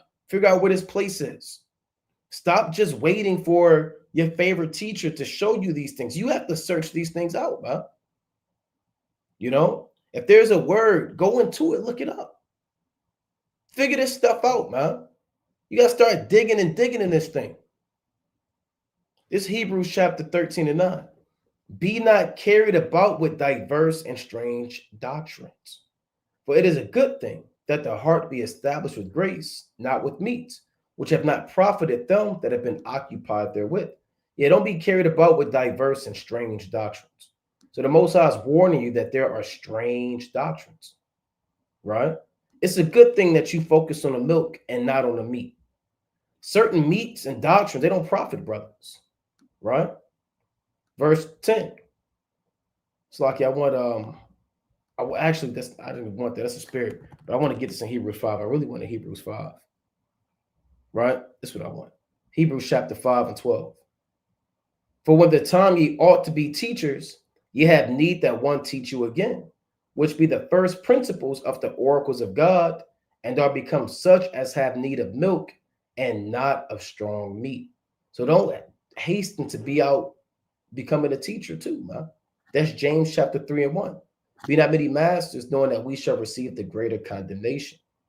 A lot of times you may think it's time to be a teacher, but you really need to focus more on your spirit. So it's one thing to know the precepts, and you can go out there and teach those precepts, but it's another thing to be able to live those precepts. So you live through these things, you have experience. A lot of brothers can teach, but they don't. It's different than when you have the experience and you bring out a precept compared to a brother that don't have the experience, he bring out a precept. Because that brother that don't have the experience, he never been through that before. So when he falls victim to that, which we'll all fall victim to different sins, he may not know how to come over that compared to the brother who has the experience and who has dealt with those things, right? So you want to build yourself up first and then become a teacher, right? Don't just watch a video and go out and teach, because that spirit is going to hop on you. The Lord said in 2 Timothy 3, it's like in 1 Timothy, the 3rd chapter, 7 on down, not a novice, lest being lifted up with pride, he fall into the condemnation of the devil. So if you a novice, Satan start playing on your mind, and you get lifted up with pride and start thinking that that's a prerequisite for being a bishop, huh? You can't be a novice. You got to go through, you have to have experience to be a bishop. You can't just know the precepts. You have to have experience. Right? So the Most High is saying, when you want to be a teacher, sometimes you got to go back to start from scratch. Brother seen Martin, man. You got to start from scratch all over again and be taught again the first principles. You out there teaching, but brother, you don't even know how to maintain your integrity. You're out there teaching, but the first principles teach you not to have pride in you. What we're going over, these are the first principles of the oracles of God, and are become such as have need of milk and not strong meat. For everyone that useth milk is unskillful in the word of righteousness, for he is a babe. Right? It's okay to use milk, man. You don't have to. I don't have to keep up with Yaradon, Ariah, and Amos. It's not like I gotta. The Lord said there is one that is slow in the Apocrypha, in the 11th chapter, man. And through pension and laboring, man. So you have brothers, and Amos brought this out earlier, you have brothers it's going to take a little bit longer. And brother, work at your pace, man. The Most High said, work the times, man. And in his time, he's going to give you that reward. I can't sit there and measure myself, then I overthrow myself because I'm pretending I know exactly what these brothers know. And I really don't know it. It's conflicting. These brothers said that, you can have more than one wife. I don't really believe it, but I'm going to just go with it. No, man, take your time, man. Focus on that milk. Ask those questions. Pray to the Most High. Go on a fast. Call the brother. Get that milk in you. Verse 14, here's the point. But strong meat belongeth to them that are of full age, even to them who by reason of use have their senses exercised to discern both good and evil. So this is experience. That's what this means by reason of use. They use their senses to the point now where their palate has evolved, right? You a kid, man, you want to eat candy all day. You got a sugar tooth. I don't want no damn candy, man. I'm not sitting up there thinking about, oh man, what the hell? I want a Reese's cup, man. I want some salmon, some spinach, man, some rice, man. Our palate has evolved. Your ears have evolved. I don't want to listen to the kid xylophone, man. You had when you was a 3-year-old. If you're an adult and you still want to listen to the kid xylophone that your toddler has, you're bugged out. You grow in this thing. You got some soul music, some Marvin Gaye, man, Isley Brothers. Everything, all of your senses have to grow. And once your senses are developed, even a child, man, a child sees spots and blind. They're partially blind when they first come out the womb, and then their vision increases. So as you grow in this knowledge and you use your senses, you can discern between what's a false doctrine and what's the truth. And the Most High is going to give you that filter as your senses evolve, because you're going to go through doctrines. And brother said all the time, not to be long-winded, these doctrines come out every what, 3 years? It's always the same damn thing, man. Every 2.5 to 3 years, it's a controversy about the same old doctrine again. The Sabbath starts when the sun comes up, right? Or the day begins when the sun comes up. The what's another doctrine that's going to come back up? You can't eat meat, all right? Just madness, man. All these doctrines come back over and over and they're recycled. But if you're experienced and your senses have been exercised, then you can discern good and evil. And that's what brothers have to focus on growing, taking your time so you can discern good and evil. And if you can't discern good and evil, that's why you have instructors. That's why you have fathers and mothers to show you the stove is hot, to show you look both ways before you cross the street, to show you come in when the street lights come on, because they discern what happens in the night and they can guide you, right? And you have to humble down too, say, look, man, I need to learn and accept the fact that the Most High has given us men to help us in his knowledge. That's another thing that's going to help brothers abstain from heresies and doctrines. But brothers got it. Con. And like the brother said, as a child, your mother would guide you and your father would guide you and teach you these things. That's why we have wisdom, right? I'm gonna touch on that point, but when you were talking, I had a precept to land me back on what you were saying. Let's go to 1 Corinthians 9 and start at verse 20. Right? A seasoned man in this truth is able to adapt and meet everybody where they're at. Right? Like a good teacher in school, right? It was always good teachers in school who can help the children who are a little more needy, and those who are more advanced, they can show them on the ropes, right? Look, this is what you got to do. Let me know if you need any help, but I know you got it. And she'll be at the desk of the student, helping them write out his name, and you already 15 questions in, right? So wisdom is going to teach you how to deal with all people, right? It's going to teach you how to deal with a proud man, a man who doesn't think too highly of himself, a man who may be right on your level, right? You got to be a well-rounded teacher in this truth, a well-rounded student in this truth, right? Like they say, the greatest of all time in basketball is Michael Jordan, right? Because he mastered shooting, he mastered passing, he mastered defense, and it showed with championships. That's how you have to be when you're dealing with the sheep. You got to be able to talk about what the sheep may be going through and bring out precepts on that point. You may have to tell a brother, he got to stand up and gird up his loins because woe is me, that Eeyore spirit, right? But this is 1 Corinthians chapter 9 and 20. And into the Jews I became as a Jew, that I might gain the Jews. And to them that are under the law, as under the law, that I might gain them that are under the law. And to them that are without the law, as without the law, being not without the law to God, but under the law to Hamashiach, that I may gain them that are without the law. Right? To the weak became I as weak, that I might gain the weak. I made all things, Salaki, I am made all things to all men, that I might by all means save some. So the more you're in this truth, like the brother was saying, right, you're tasting all these different palates, and your palate is maturing, and you're not just eating Reese's and Skittles and then Twizzlers and I don't know, Tootsie Pops all day. Yeah. You said what? Marshmallows. Marshmallows. Dots. Right? Dots got Mike and Ike's. You got cavities galore. Right? You expand and you grew, and you were able to gain those who are within. Right? You were so well rounded. There was no, error in your game. Right? You were a top prospect. They call them 5-star prospects, man. That's what wisdom is going to teach you. Right? Let's go to Wisdom of Solomon, chapter 7 and 22. Right? You have to be nurtured by wisdom. Right? She has to sup with you. She's got to feed you.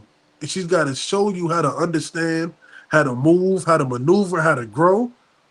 Right? Because your earthly mother and father may not be able to teach you these things through wisdom, but it's a lot of brothers who didn't have that handout. And they was able to grow into the men that the Most High is commanding us to be. Right? So wisdom can look at us as a proud mother and say, this is my son who I've helped nurture. Right? So this is Wisdom of Solomon, chapter 7 and 22. For wisdom, which is the worker of all things, taught me. For in her is an understanding spirit, holy, one only, manifold, subtle, lively, clear, undefiled, plain, not subject to hurt. Right? So in wisdom, all these things are beautiful. And they're laid forth on a table spread out with the champagne flutes and the finest utensils and plates for you to eat, and you can grow and you can learn. Well, look at how these righteous kings were moving. Look at how these prophets were moving. And if you notice in the scriptures, the prophets always roll with a company of prophets, man. Because that will have you moving and speaking in the same spirit, right? That's First Corinthians, the 12th chapter.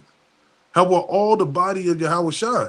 But you want to be around people whose spirits are like your spirit, right? You don't want to be around a man who talks 24/7 and you an introvert and you don't even say 5 words in an hour, right? Wisdom's going to show you who to be around, who to study with, who to watch, right? Who to converse with, who to avoid, right? Loving the thing that is good, quick, which cannot be letted, ready to do good.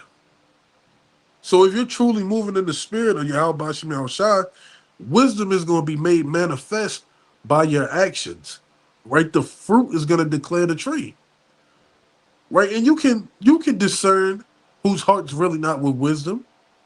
You can discern who's only doing it to make sure that their bills are paid. You can discern who's in this because they want salvation, right? Verse 23, kind to man. And that's what and these are written for our learning, but we forget that wisdom is going to teach you all these things on how to deal with your brother, how to deal with your household, how to deal with your children, how to deal when you're in a lower state. Right? I could be going through the most horrific day of my life, but wisdom's going to teach me how to be kind to my brother. So that spirit doesn't hop on him, which in turns he take it to his household. Now his household all down and walking around moping. Right? Steadfast. Sure. That's a key word right there. Sure. Wisdom is going to make you sure that you're not dealing with, like the brother brought out, Hebrews 13:9. Right? Getting tossed with these doctrines. These doctrines ravishing you. You're sure in the spirit of Yahweh Shem Yahushua, because wisdom is going to teach you that. Right? You should never be able to be shaken from, like the brother said, reading Deuteronomy 28 over and over.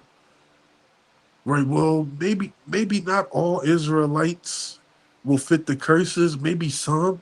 No, you're sure in this understanding. Right? You're sure that we're the tail right now. Free from care, having all power, overseeing all things, and going through all understanding, pure and most subtle spirits. For wisdom is more moving than any motion. She passeth and goeth through all things by reason of her pureness.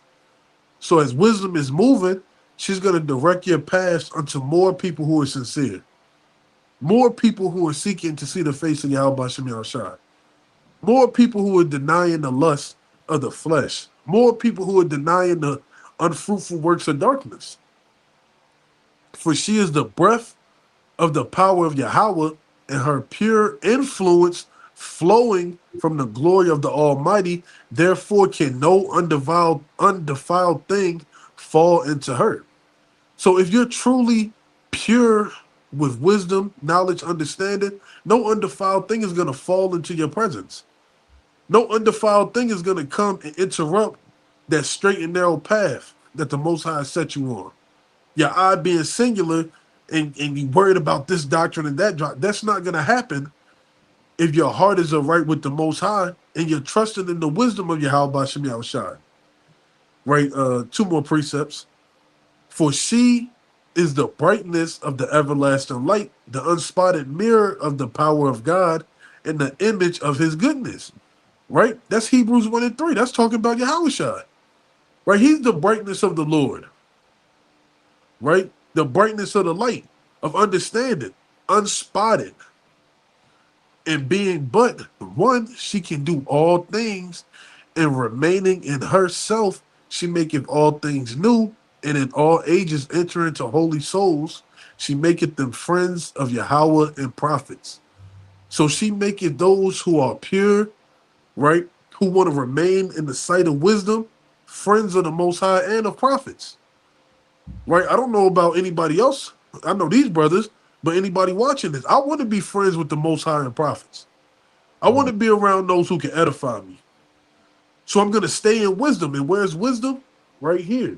Wisdom is going to show you all things if you're not corrupt, you're not wicked, you're not moving in lasciviousness, and your heart is undefiled and pure. Right? My brothers got it. Con, that's right. Let's go to the mighty book of Proverbs, chapter 25, in verse number 16. Right? Proverbs chapter 25, in verse number 16. It says, "Hast thou found honey?" Right? That's not physical. The honey that it's talking about is the scriptures, man. Right? You may find something sweet. Some sweet could be Proverbs. Some sweet could be, something you've never read before, something you haven't touched on in a while. It may be some history you never dived into. It's sweet to your taste and it has you to be curious. Now you're on a thread. You done, whipped out your highlighter. You're diving into it. You're going in 3 hours straight, 4 hours straight, 5 hours straight. Something somebody spoke about, right? I remember at camp one time, my brother was teaching, and a brother said something about Leviathan, and the brother was like, "What's that?" He's like, "Nah, you don't need to know about that right now." If that brother didn't take heed to that advice and he went home looking up Leviathan, he would have got on TV, he would have got on movies, he would have got on Google, he would have got on Wikipedia, he would have dived in the scriptures, and it would have been an ever-ending long thread of him trying to figure out what Leviathan was, to the point it could overthrow you. You don't want to eat too much, being too curious. You want to pace yourself. A lot of times it's a lot of peer pressure, not necessarily from anybody specifically, but there's a lot of peer pressure, man, that you got to do a certain amount. And it makes man feel pressure. When you read, it has to be sincere. Don't read 7 chapters just to read 7 chapters. You didn't obtain 7 chapters worth of knowledge you should have obtained, man. Sometimes I read 3 chapters. Sometimes I read 7 chapters. Sometimes I read more than 7 chapters. Sometimes I read a chapter and study precepts and dive into a breakdown. Don't feel like you have to be pushed into this corner to do something that's not biblical. When you exercise, you want to exercise at your pace. This brother may could lift more than you. Just because he could lift more than you doesn't mean anything, right? You could lift more than another brother. Don't mean you put shackles and burdens and yokes on this brother right here. That brother may just be coming into the truth. He may be feeble, A lot of brothers, they haven't read in 4 to 5 days. A lot of brothers haven't read in a week. A lot of brothers don't even read every day, right? You don't want to push all right, now you got to read 20 chapters every single day. No, start off slowly. Get your muscle memory. Start exercising. When you get in the gym, the first thing you should do is stretch, right? Then you should start warming up, pacing yourself before you throw on all of those weights. And the same with this, right? When you take this truth, you want to start off slow, right? They got something even when you go to fancy restaurants called hors d'oeuvres, right? They bring out the little bread, or they bring out the little teeny meats, right? And then you'll have to taste it, right? Now you see, like on the altar, way before they bring out the the main course, right? And the brother got it right there, right? They bring this out, right? And it has you to be able to pace yourself. Okay, I want to try this. I want to try that. And you take your time, right? You don't dive in a big fat steak, right? Way before anything else came out. A lot of people, they tend to overthrow themselves with the scriptures. And it could be intimidating for somebody that really don't really know how to pace themselves, man. So much knowledge in this book. You got second address, you got revelation, right? You got the big new doctrine that's out, trying to study whether that's real. You're getting overthrown and you're being moved by a force that isn't the Most High, right? You don't want another man to dictate your spirit what you need, right? Hey, the Lord said, we don't got to get it, in the book of Revelation, the 3rd chapter, right? You got to know yourself, man, right? Paraphrasing greatly. You got to really know what you need, right? That's dying off before it dies off, and then you get overthrown. It says, "Hast thou found honey? Eat so much as is sufficient for thee." Right? You don't want to eat too much honey.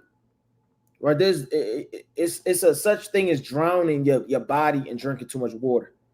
You can flush out all of the nutrients and right, all of the things you need. You flush your whole system out, man. Nor do you want to starve your body. It's called a balance. It says, "Lest thou be filled therewith and vomit." Right? And it all takes experience and time. You may be on a fast. Let's say on this fast, you read 20 chapters. You wake up the next day, you don't remember half of what you read. Just because it sounds good in your mind and it feels good in your mind doesn't mean it's right for your spirit and your soul. You know, sometimes you got to self-reflect. You got to examine. There's a billion things you have to do in this truth. I mean, from brotherly love, right, to examination, to getting your household in order, right, to giving charity, to studying precepts, to diving into world history, etymology, to diving into doctrines.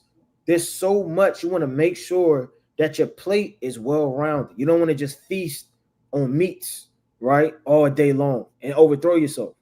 Right, the brothers pull Proverbs 23. You get Proverbs 23, Baba Gashar. And you'll find yourself, it's like he's about to say something. I just said meat buffet. Yeah. Like, and you'll find yourself the more, I don't want to use the word slow, but the more you pace yourself, the more you'll feel the excitement in the scriptures. The more it'll feel sincere, like the more it won't feel stressing, right? It can feel stressing sometimes, man. You worked all day, you get home, you tired. Right now, you read, your eyes is bleeding, and you just read, you could have took that time to examine something else. Sometimes the Most High would do that to move your spirit in other directions too, right? So you got to really be, zoned in. Right? It's the book of Proverbs, chapter 23, and verse 1. "When thou sittest to eat with a ruler, consider diligently what is before thee." Right? So this ruler could be bringing you doctrines, philosophies, witchcraft, or all type of manner of wickedness. You have to consider what's on the palate and plate to eat, and put a knife to thy throat if thou be a man given to appetite, right? That's like the same spirit of plucking out your eye. Rather your eye be gone than, your whole body be destroyed. You might as well put a knife to your throat if you be that brother that can't stay off of his brother's page, that's speaking God knows what. A lot of people, they're spiritual. What are those people that just go to the mall and just take all of the little pieces off of the little plates, the little hors d'oeuvre people, man. Sample testers. Just a spiritual sample tester, man. You just at the mall lost, waiting for your mother to get out the store or your wife to finish shopping. You have nothing else better to do. You're lost, running in circles, a spiritual sample tester, man. You about to say something, y'all done? Yeah, like a spiritual sample tester. It says, "And put a knife to thy throat if thou be a man given to appetite, and be not desirous of his dainties, for they are deceitful meats," man. Everything that smells good ain't good for you. Every berry isn't a good berry. You have poisonous berries, man. Yeah, a lot of things that may smell good, but they're bad for you. They can really destroy you, man. Too much meat will destroy your body, right? I mean, you'll have all type of diseases. Your heart rate on a physical level will be slow. You're tired, right? You'll get what they call the itis. And that's spiritual. When you eat too much meat, it slows you down, right? A lot of people, they get too much knowledge. They've obtained it all, and they feel like they don't have to strive and go hard in that race like they used to do. They sit back, they kick themselves back on a spiritual high chair of knowing knowledge, wisdom, and understanding, and they watch everybody race. They watch everybody else work out. Don't feel like just because you've obtained anything that slows you down and stops you. And the Lord said, "For they are deceitful meats." There are a lot of things that are deceitful that may come across. And just because 1,000 people are doing it, like I said in the law, in Leviticus, that's Exodus 23, right? Don't follow a multitude to do evil. So don't follow a multitude to this doctrine, or don't follow a multitude to this page, to overthrow yourself. Sometimes wisdom is watching what happens to those people that indulge in those things, before you yourself are be given to it. Sometimes you got to be patient and just watch, right? It's okay with the milk. The milk is literally the foundation of what you need. It's going to sustain you into the bread and to the meat, right? Don't feel like you just swim in the deep waters of prophecy all day, and it'd be certain brothers, last point, it'd be certain brothers, they'll know a Daniel breakdown or a Revelation breakdown, but they don't know 5 precepts on how to get your house in order. They don't know 5 precepts to love your brother, 5 precepts on charity to make sure that you're doing what it takes to obtain, right, the kingdom of heaven. So the principal things you don't know or don't know more of than the things that aren't going to give you salvation. That's the hot topic in Israel.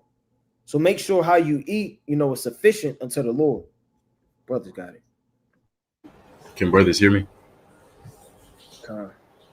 I want to begin with the book of Galatians, chapter 5, verse 20. Brothers brought out mighty points.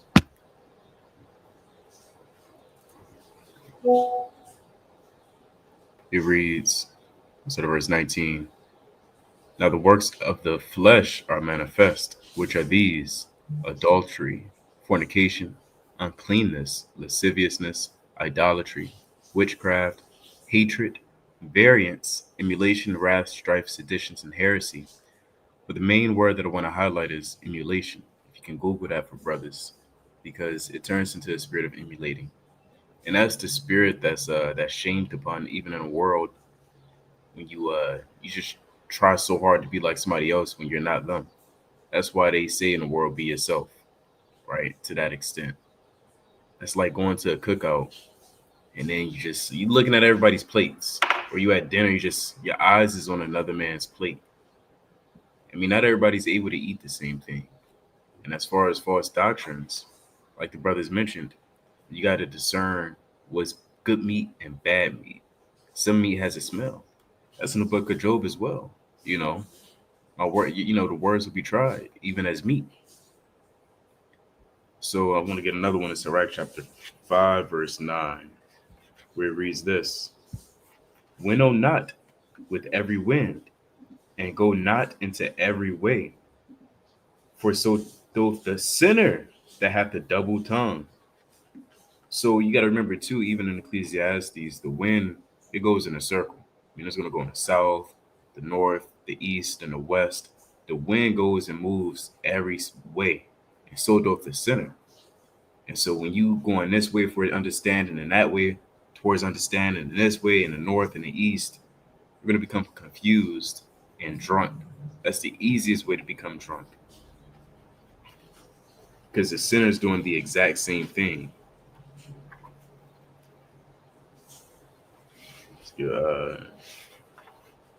This links up with it. This is Sirach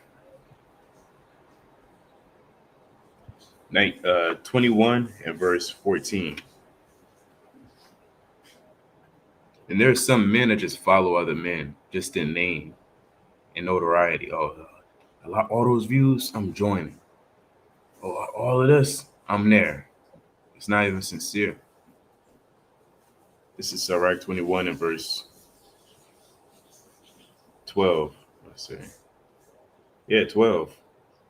He that is not wise will not be taught, but there is wisdom which multiplieth bitterness. And so some men become bitter in their wisdom, if you have ears to hear. And that's when you get drunk off all these doctrines and everything, just consuming everything, not being modest in your meats. Because there is, on the right-hand side, there's a lot of righteous meats. And we've seen brothers fall away from burning their flame, and then they get bored. Well, this is walk for a reason. That's what it reads, I believe, in the book of Ecclesiastes 9 and 11. The race is not to the swift. The Lord never said, thou shalt remember a million precepts. In the wicked Quran, it says if you can recite everything, you're going to make it. It said you can make it to the kingdom if you recite all the words of Quran. That's madness.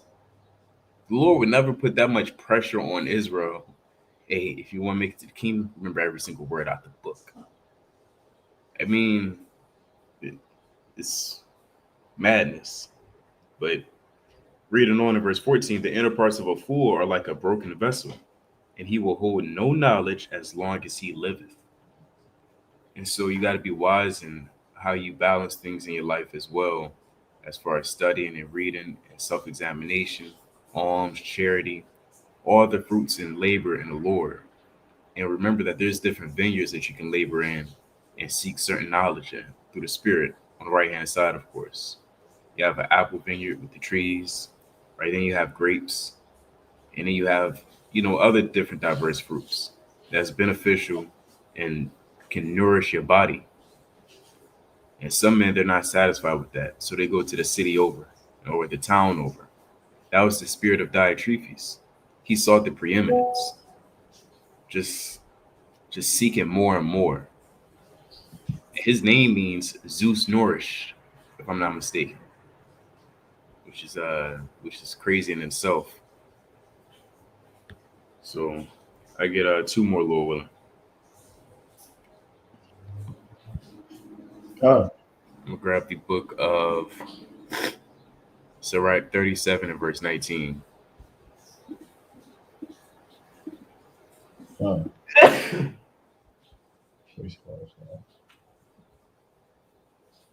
There's one that is wise and teacheth many, and yet is unprofitable to himself. We asked the brother, years ago, we asked him, we know these breakdowns, but like, can you give us 3 precepts on how to wear your spirit? He was struggling, and that kind of, if you can't name at least one, just to kind of throw out there, it kind of lets us know where your heart is. Some men just study. We know the brother, he just studied just to study, just to say he knew it, and not to really apply. Now he's somewhere else in some other state down south, doing God knows what. He was one of those 5-star soldiers, as you call him, and now he's just his egg is. It's like his mind is scrambled like eggs. So you got to be sincere in your walk and digest in moderation and in wisdom and integrity. Don't remember all the precepts just to cut a brother. You just remember the same precepts or whatever precepts just to cut brothers.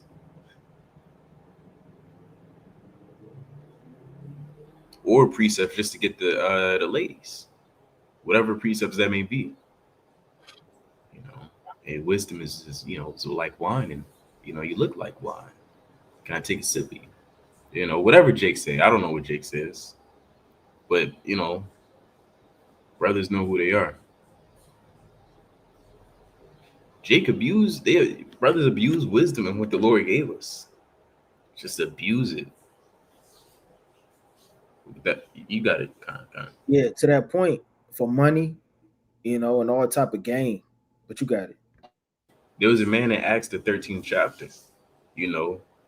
He had wisdom on the left hand side, and he was forbidding a man to hear the words of the Lord. So men do a lot of things for madness, and there's no new thing under the sun. This man's soul was. Can we get this? It's like maybe last one. It's right, 13, I think, verse 6.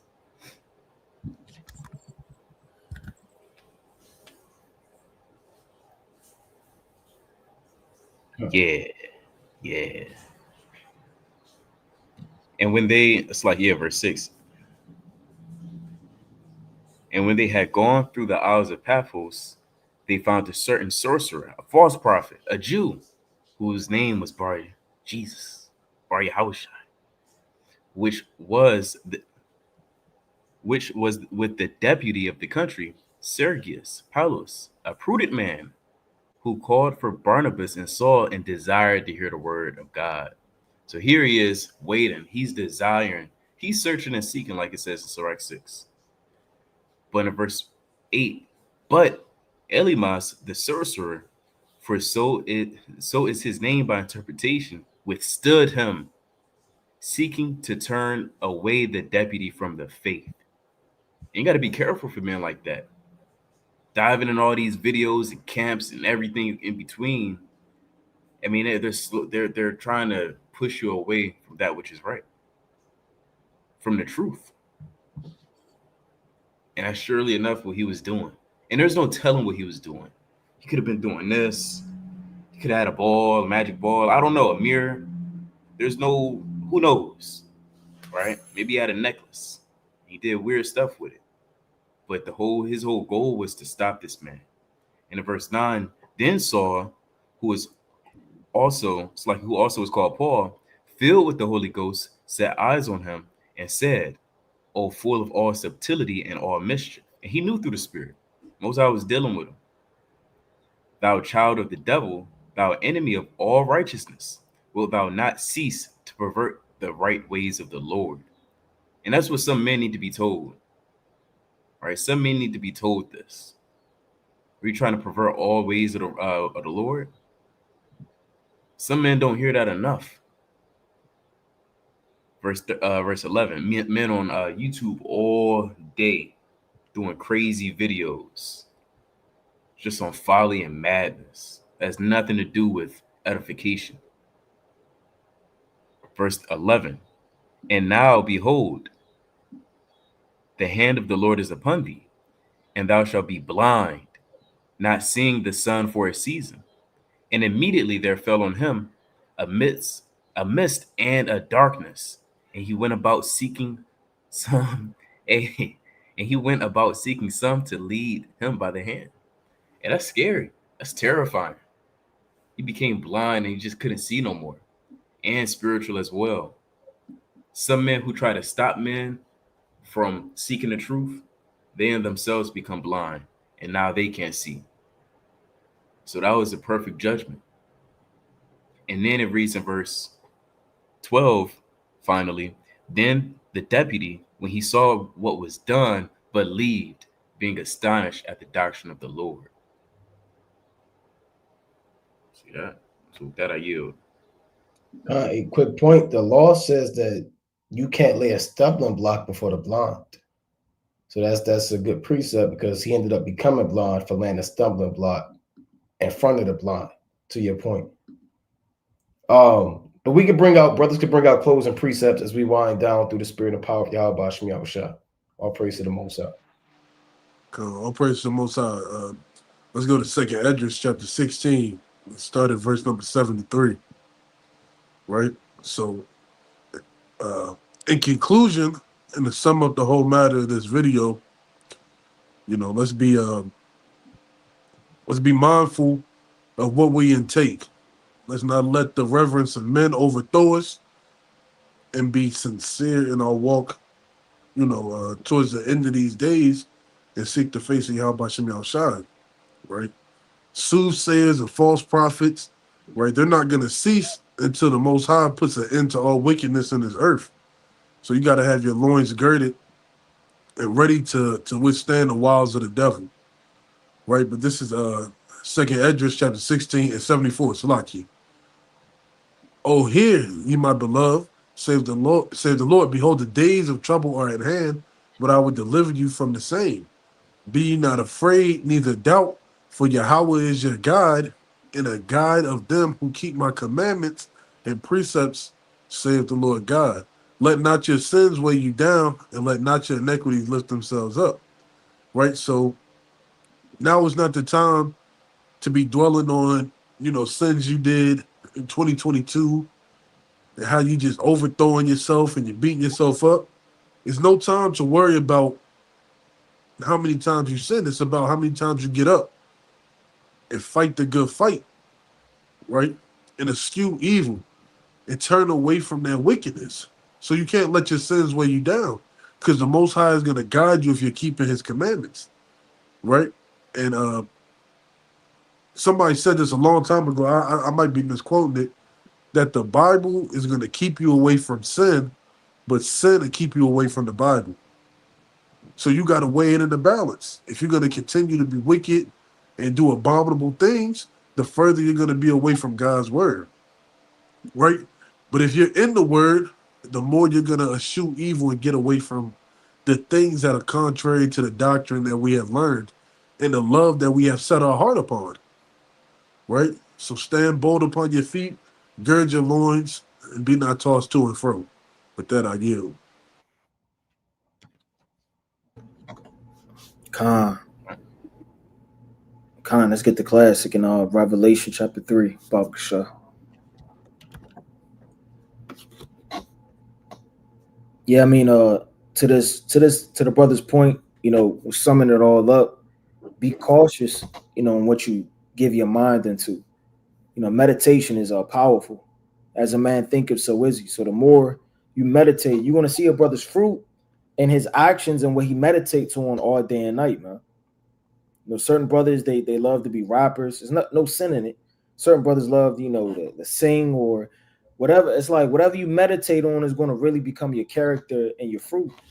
So I mean, you see a brother committing adultery, you see a brother hating his brother, or creating doctrines, or all of these downfalls spiraling out of control. That's what he's been meditating on day and night. That's what he's been thinking about. How can he confound his brother? How can we debate these brothers? How can we do this? How can we do that? Like as a man thinketh in his mind all day long, it's going to be nothing but his actions. So I mean, you really got to check yourself and watch what you're giving your mind over to, how much time you're spending doing God knows what. It's great to have hobbies. It's good to relieve yourself and go outside, play basketball, whatever the thing, to get out whatever stress you may be dealing with, but you don't want to have that one thing overthrow the time, what little time you have with the Lord. I mean, brothers got families, brothers got reading, brothers got jobs, you got work, you got the little time you need for yourself. I mean, time is extremely precious, man. I don't think anybody watching this or on this live thought, that time would be so fast. Now, as you're a child, you don't really perceive time. You blink 3 times and cough twice, and now you're clocking in and clocking out, man. So, I mean, we're going to blink a couple more times, and you're going to see fire raining down from heaven. So make sure that brothers are spending their time wisely. Right? It's the book of Revelation chapter 3 verse 2. Be watchful and strengthen the things which remain that are ready to die, for I have not found thy works perfect before God. Right?